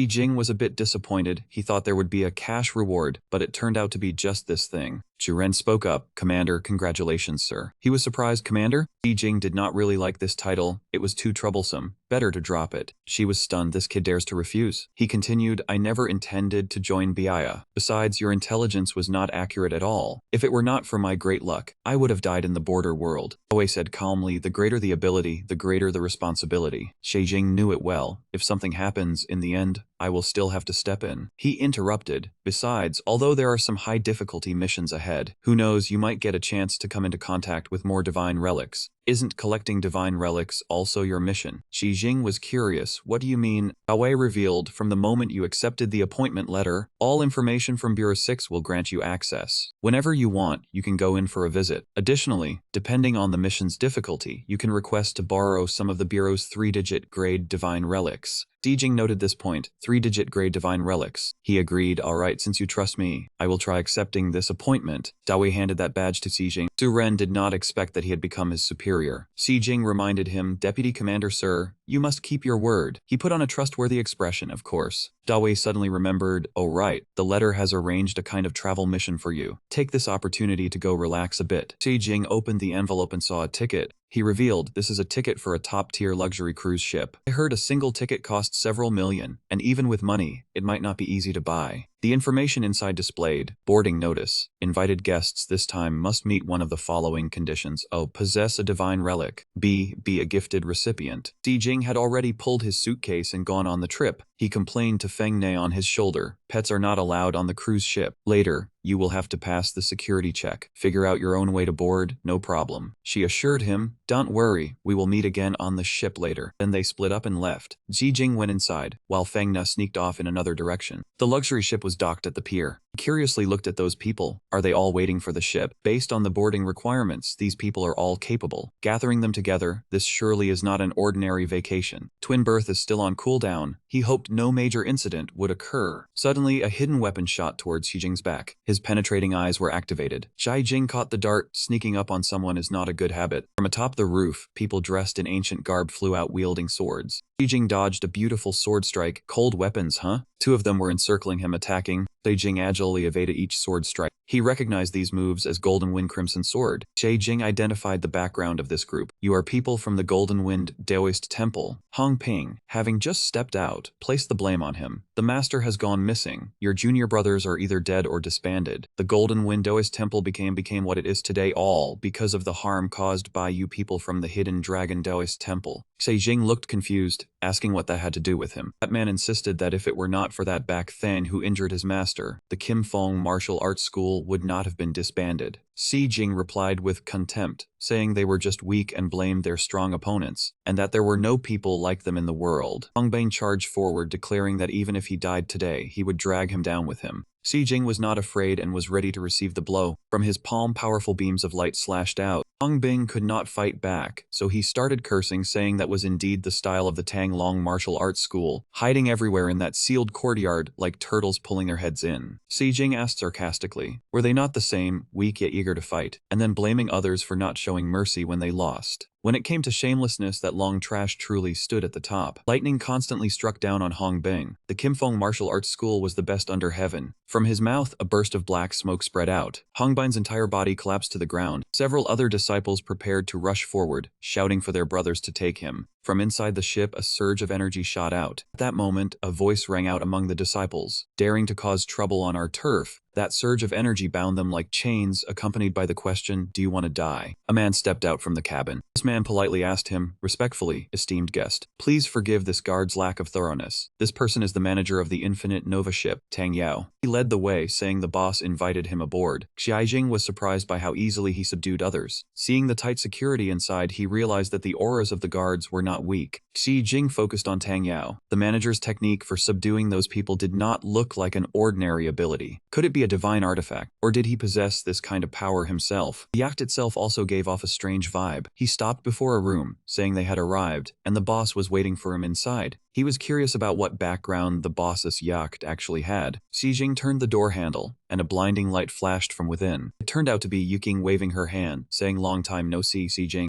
He was surprised to see her and exclaimed, "Boss." Yuking understood and said, "You must have a lot of questions to ask me." Seijing stepped inside and asked, "Are you the owner of this yacht?" She continued, "You can consider me the boss." He was puzzled. Why consider? Seijing searched his pocket. "Fine, I do have something to ask." He handed her the piece of mirror, saying Go 2005 said there was a special power source on him, and that was why it had been waiting for him. Who was that person exactly, and what did the special power mean? Yuking said, "Let me guess." He sat down on the chair opposite her, saying God 2005 and God 108 are from the same branch, both being self-aware divine artifacts. This pair of glasses is probably also an item derived from the mirror branch, or rather, it is a part of God 108 itself. A self-aware artifact connected to mirrors that knew I was special. I have only encountered two such divine artifacts. One is God 2005 and the other is God 108, and God 108 has been in your hands from the very start. So the person who told God 2005 about this could only be you, Yuking. Seijing asked, "Am I right?" Yuking played with a strand of her hair and replied, "If the outcome is already beneficial to you, does the motive behind the process really matter?" He showed anger, saying arranging everything so meticulously for him could not be without a scheme. Moreover, he did not want to be manipulated like a fool. Yuking revealed, "Actually, I am a naturally blessed person. Since I had memories, a kind of power has existed within my body. This power has brought me status, wealth, and respect, but it is also a curse from which I cannot escape as the guardian of the divine artifacts. I must collect them within a set time, or I will die. You helping me collect the divine artifacts is also you helping me prolong my life. Now you understand why you received such an astronomical salary." Seijing promised, "The boss has thought of everything thoroughly, but do not worry, as long as I can do it, I will do my best. After all, you are my boss, the one who pays me."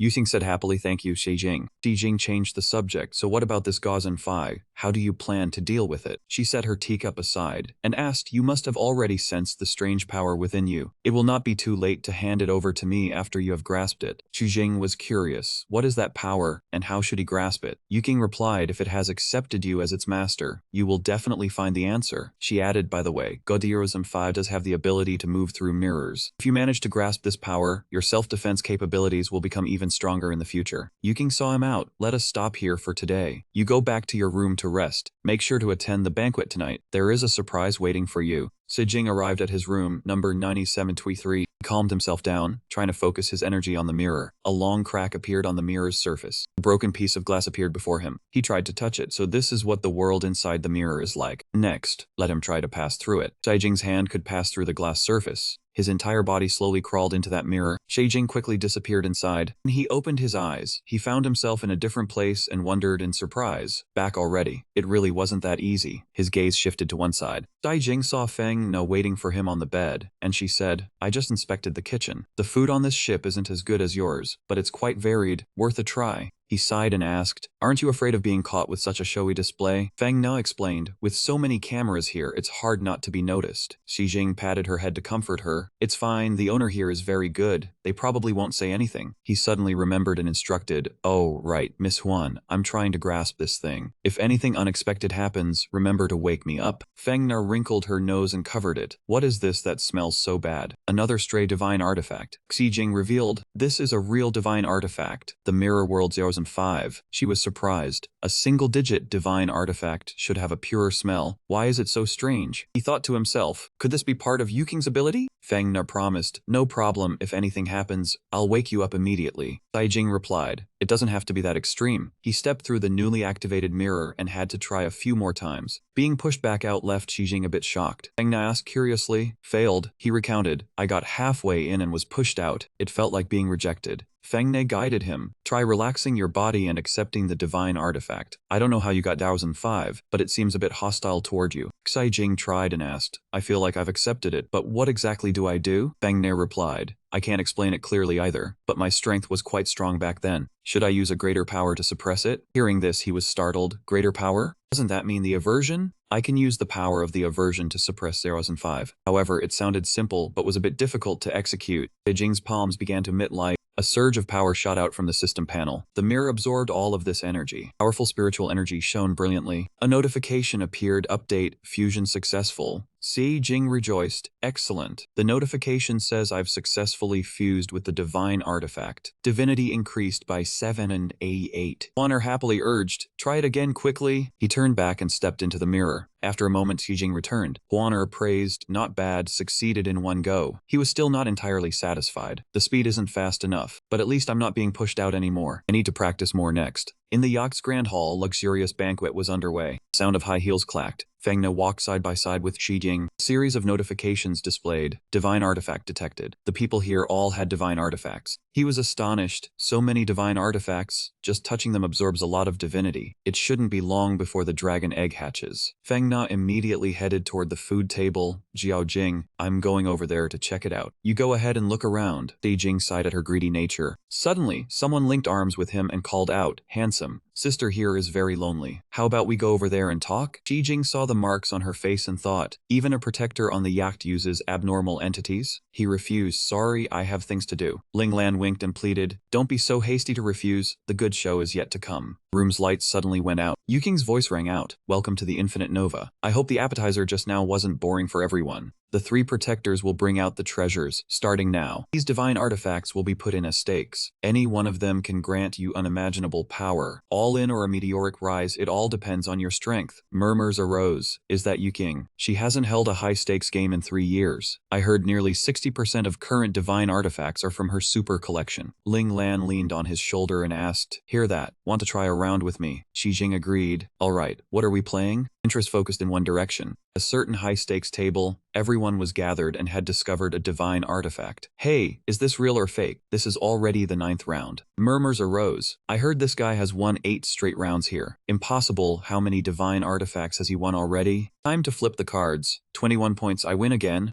Xijing also came over to watch. He pulled out a chair and politely spoke, apologizing for the intrusion and asking if he could join their game. Wei asked with interest, what do you have to bet? Xijing put down the mirror fragment. Is a rank Airs 5 heal enough? Everyone was astonished by a single-digit divine artifact. Wasn't this the thing rumored to be able to destroy the world? He agreed, alright. If this young brother has a divine artifact of this level, I naturally have no objections. Our rules are very simple. The highest total card value wins. He ordered the dealer deal the cards. He pushed a box of divine essence forward. Are you calling? During that he activated insight. Beijing had planned as long as his eyes caught the moment the cards were dealt. The contemplation foot could use the gathered information to deduce the suit and rank of the whole cards. He pushed the rank 05 heal forward call. Wei silently analyzed. His artificial eye could analyze the movement direction of biological muscles, thus deducing the opponent's intentions. This man just slightly frowned. He must not be confident in his cards. He showed his cards. Looks like I will win this round. He had a G and a 7 of spades on the table. Xijing smiled and flipped his cards. It is I who wins. He raised the ace of diamonds. Under the table there was also an 8 of spades. Wei slammed the table in anger. How is that possible? You cheated. Xijing sneered. Losing and then calling others cheaters is not how you play. He calmed down slightly, scheming softly in his head. Wei wanted to change the game, kid. Do you dare play a different game with me? Xijing did not need to think. He obliged. Fine, but first give me what I won. He took out a gun. No problem, so do you dare play Russian roulette? Ling Lan slammed the table and scolded. You are going too far. He reminded her, you are the one going too far. Do you know you nearly ruined a major matter? Xijing looked at the hot weapon in Wei's hand. It was a real gun. He unloaded all the bullets. The rules are very simple. I will leave 1 bullet in the gun. Rock, paper, scissors decides who goes first. The winner can choose the order of pulling the trigger. The shooter can fire consecutively any number of times but must fire at least once. If you survive, I will give you 100,000 underwater coins. Ling Lan worriedly advised him, little brother, this man is crazy, do not confront him, you will die. Xijing agreed, I bet only you would know, but I do not plan to gamble my life. They prepared for rock, paper, scissors. Wei silently analyzed rock 57%, paper 31%, high chance of rock, huh? Scissors 12%, no problem, no matter what you throw. At the very last moment, I will change my hand gesture with a speed you cannot see. Seeing his hand move, he panicked, already changed. Throwing paper? But no matter what you will lose, he threw scissors rock. Xijing was throwing a fist. Looks like my luck is not bad, I won. Seeing this, Wei's temple veins bulged. How in the hell is this luck? He recalled just now. Clearly he had changed his hand gesture with a speed that an ordinary person absolutely could not react to. Could he have been faster than me, changing from paper to fist? The total time for reaction and action combined was less than 0.1 seconds. Wei threw the gun to the opposite side. What kind of monster is this kid?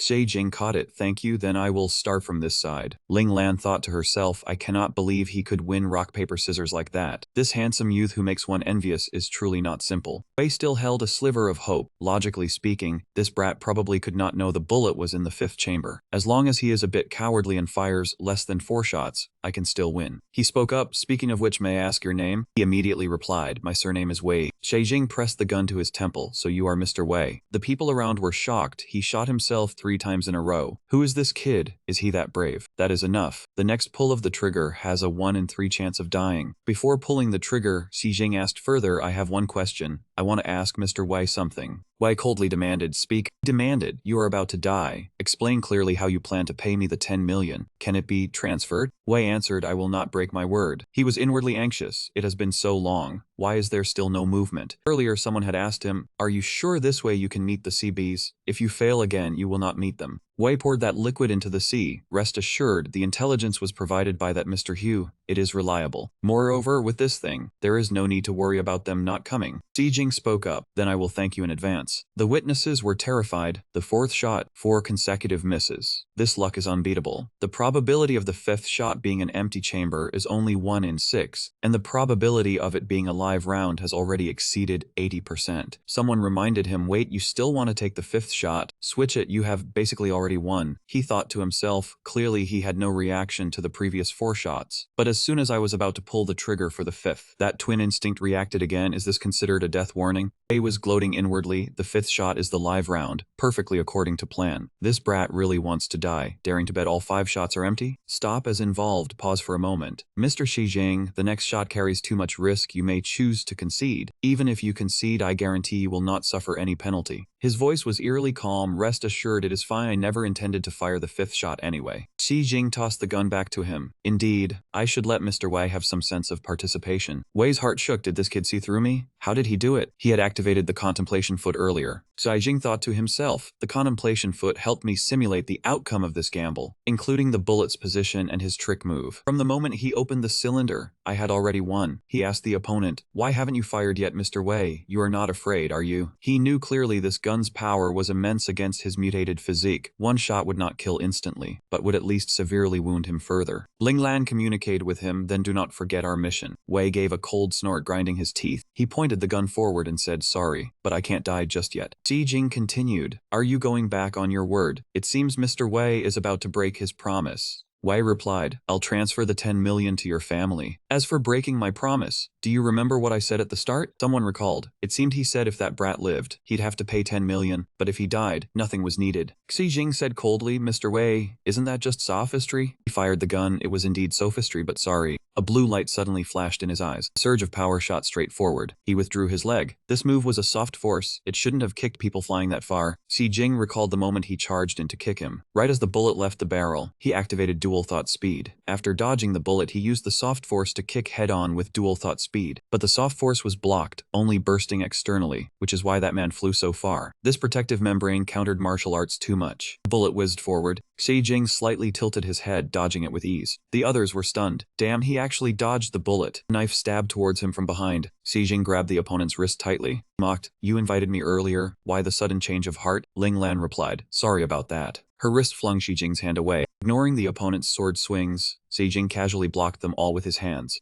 Seeing him hold the blade without injury, Ling Lan was astonished. How is that possible? A layer of golden scales covered his palm. Xie Jing grabbed her head with his hand. Ling Lan, her head caught, cursed in pain. I already apologized to you just now. You wouldn't be so heartless as to hit a girl, would you? He said calmly. You probably think an apology works, but unfortunately you're not a real human. After dealing with her, Xie Jing walked over to face Wei. He shouted in fear, you really are a monster. No alien entity implanted, no forbidden drugs used. His physical level was speculated. 3.6, 4.2. He turned out to be an ancient martial artist with a body mutation rate. Less than 1% comprehensive danger rating, 4.5%. Damn it, if not for that rotten woman provoking him, things wouldn't have come to this. But before she died, she planted a nail. Now it just depends if it works later. Wei loaded the gun. He had no idea if this bullet could wound him. Xie Jing took out an outstanding coin. He closed his eyes, tossing it up. Xie Jing decisively flung it hard towards the opponent. Tilted his head to dodge. The wall behind him caved in, cracks spreading. Wei's eyes showed terror, because Xie Jing had already charged in, driving his knee into that man. Wei's step slid backward before fixing in place. Began to fire his gun wildly at Xie Jing. He easily dodged them all. Wei even threw the gun bolt forward. It fell, emitting a blinding surge of energy. Dazzling bright area enveloped the space between them. Wei thought smugly, this is a sonic bullet. Ordinary people would be blinded and pass out instantly. Sejing activated Shadow Flame, saying, using this tactic shows you have a brain. He knew his martial perception was sharper, making him more vulnerable. That man panicked as he saw he charge in. Wait, why aren't you affected? His arm was enhanced, muscles bulging. He threw a punch. Damn it, brat, don't look down on me.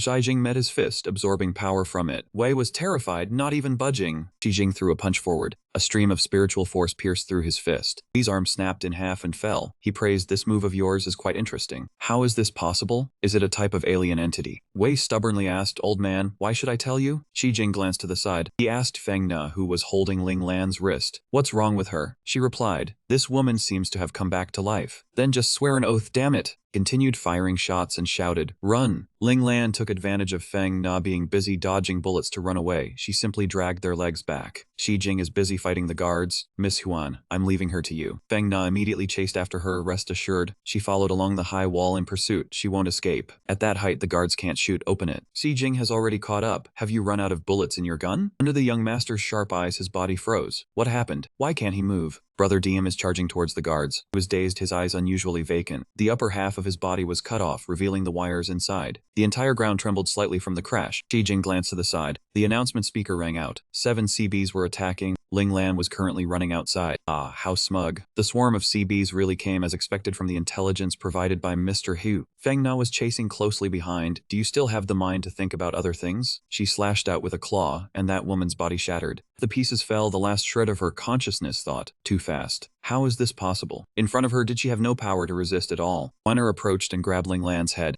Seijing happened to see this scene. Miss Huan, you knocked down that man while wearing high heels. Impressive. Feng Na straightened her back and Ling Lan screamed, let me go. The rooftop was trembling. She was worried, but what could be done now? The ship had been sailing for hours. If it capsized, she didn't know if she could swim back. Ling Lan scolded her, idiot. The sea is full of sea bees. The moment you get in the water, you'll be stung to death. How can you swim back? Feng Na immediately squeezed her head, and she groaned and begged, it hurts so much, stop using force. Xijing realized, no wonder you could revive earlier, so your whole body is made of alien substance. Ah, sigh, it can't be helped. Young Master Xiangshu said. When the swarm of CBs arrived, everyone panicked. Only you and the guards had faces full of pollen. I take it that the swarm of CBs was lured here by you? Sister, the CBs were lured here by you, right? Ling Lan hardened her mouth. So what? Ah, she thought this kid's observational skills are truly inhuman. Xijing knew that if they came to capture the Sea Queen, they must have a way to deal with them. Ah, well, there is a way, but it requires the guard. Once the CBs appear, their numbers are terrifyingly huge, at least starting from tens of thousands. Sea Queen, as the brain of the swarm, hides among hundreds of thousands, even millions of bees. Only by capturing or killing the queen and cutting off the pheromone she emits will the sea bee swarm lose its leader and fall into chaos. To find the hidden Sea Queen, they have to rely on the guard's artificial eyes loaded with special data. Xijing asked directly, so do I need to dig it out for you to plug it in? Ling Lan felt insulted. How could she plug it in? Did he think she was a USB port? He sighed, then there is only one way left. Ah, impatient, what way? Xijing's voice was light, kill all those CBs. Ling Lan thought this was not feasible, preposterous. The CB's stingers contain a deadly poison. If stung, they would surely die within 30 seconds. To kill hundreds of thousands of CBs, they would need a large-scale destructive weapon. Xijing asked further, we have to try anyway, so is there anything to be careful about when fighting those CBs? Ah, he confessed. Within the CB swarm, there is a small number of large soldier bees. Their danger level is much higher than ordinary CBs. He replied, thank you. Feng Na wondered, Ajing, what should we do with this woman? Xijing replied, hand her over to the owner of that boat. Ling Lan's head suddenly started smoking. Ah, panicked, save me. He quickly ordered Feng Na, put her down now. She immediately threw her out towards the sea just before it exploded. Ling Lan's head burned to ashes and fell into the sea. Feng Na let out a breath. That was close. Footsteps echoed in the corridor. Don't love brought a longsword, Lord Shu. This thing Miss Wu told me to give to you. She said there is nothing better for now. Just use it for now. Xijing asked about the situation. How are the passengers? He replied, they are all gathered inside. Miss Wu said you can go all out. If anything happens, she will help. Xijing noted it. Okay. His heart lightened considerably. Having her say that reduced a lot of trouble. Only he remained outside. He looked down at the movement of the waves. Xijing looked at the dense mass. This group underwater must be be the sea bees. He did not expect such deadly poison to be hidden behind that fragile appearance. He immediately climbed onto the railing. Then he drew his sword from its sheath. Since that is the case, he might as well test the damage of a long-range strike. Xi Jing channeled lightning into it. Creatures of this real world could not be tougher than the divine dragons in the boundary land. Right. Combined slash of lightning and shadow flame came down. A powerful electric current shot straight down to the sea surface. A swarm of bees was sent tumbling into the air. One by one, they were electrocuted and fell back onto the water's surface. Seeing this, Xi Jing secretly rejoiced that it had worked. Suddenly, a venomous stinger shot up from beneath the water. He managed to dodge it just in time. That stinger embedded itself into the yacht, emitting a green poison. Xi Jing thought to himself, the enemy had counterattacked so precisely and quickly. It must be the queen bee. If he didn't find the commander, killing ordinary bees would be useless. Where was it hiding? Not this one. Not this one either. Damn, there were too many of them. Aiming could lock onto a target, but it couldn't distinguish the queen bee among a swarm of identical bees. So the only option was to use the insightful array to deduce. A beam of blue light pierced through the sea surface. It struck a bee. Seeing this, Xi Jing opened his eyes and activated his clairvoyance. That bee had entered his line of sight. He shot forward, found you. A phantom flame spear pierced through the bee's body. Watching it vanish, Xi Jing silently compared it to the creature beneath the interface. This one was much weaker. He dove from the height into the water, then surfaced amidst the cool seawater. The feeling was truly exhilarating. A dense series of notifications. After undergoing a life and death battle, the body's potential was triggered. Physical training experience increased by 2187. Reached level 9 at 525 out of 8,000. Combat experience increased by 502. Running experience increased by 6668. After the tribulation, mind and body were relaxed. Health cultivation experience increased by 1687. Aiming experience increased by 1069. Swimming reached 553 out of 1200. Hidden Dragon Force experience increased by 1960. Spear Strike experience increased by 3388. Insightful Array experience increased by 1726. Swimming increased by 825. Insightful Array reached level 5. Successfully eliminated a special divine being. Divinity increased by 82. Xi Jing rejoiced inwardly. It seemed that besides divine artifacts and the domain of the realm, there was another path to gather divinity.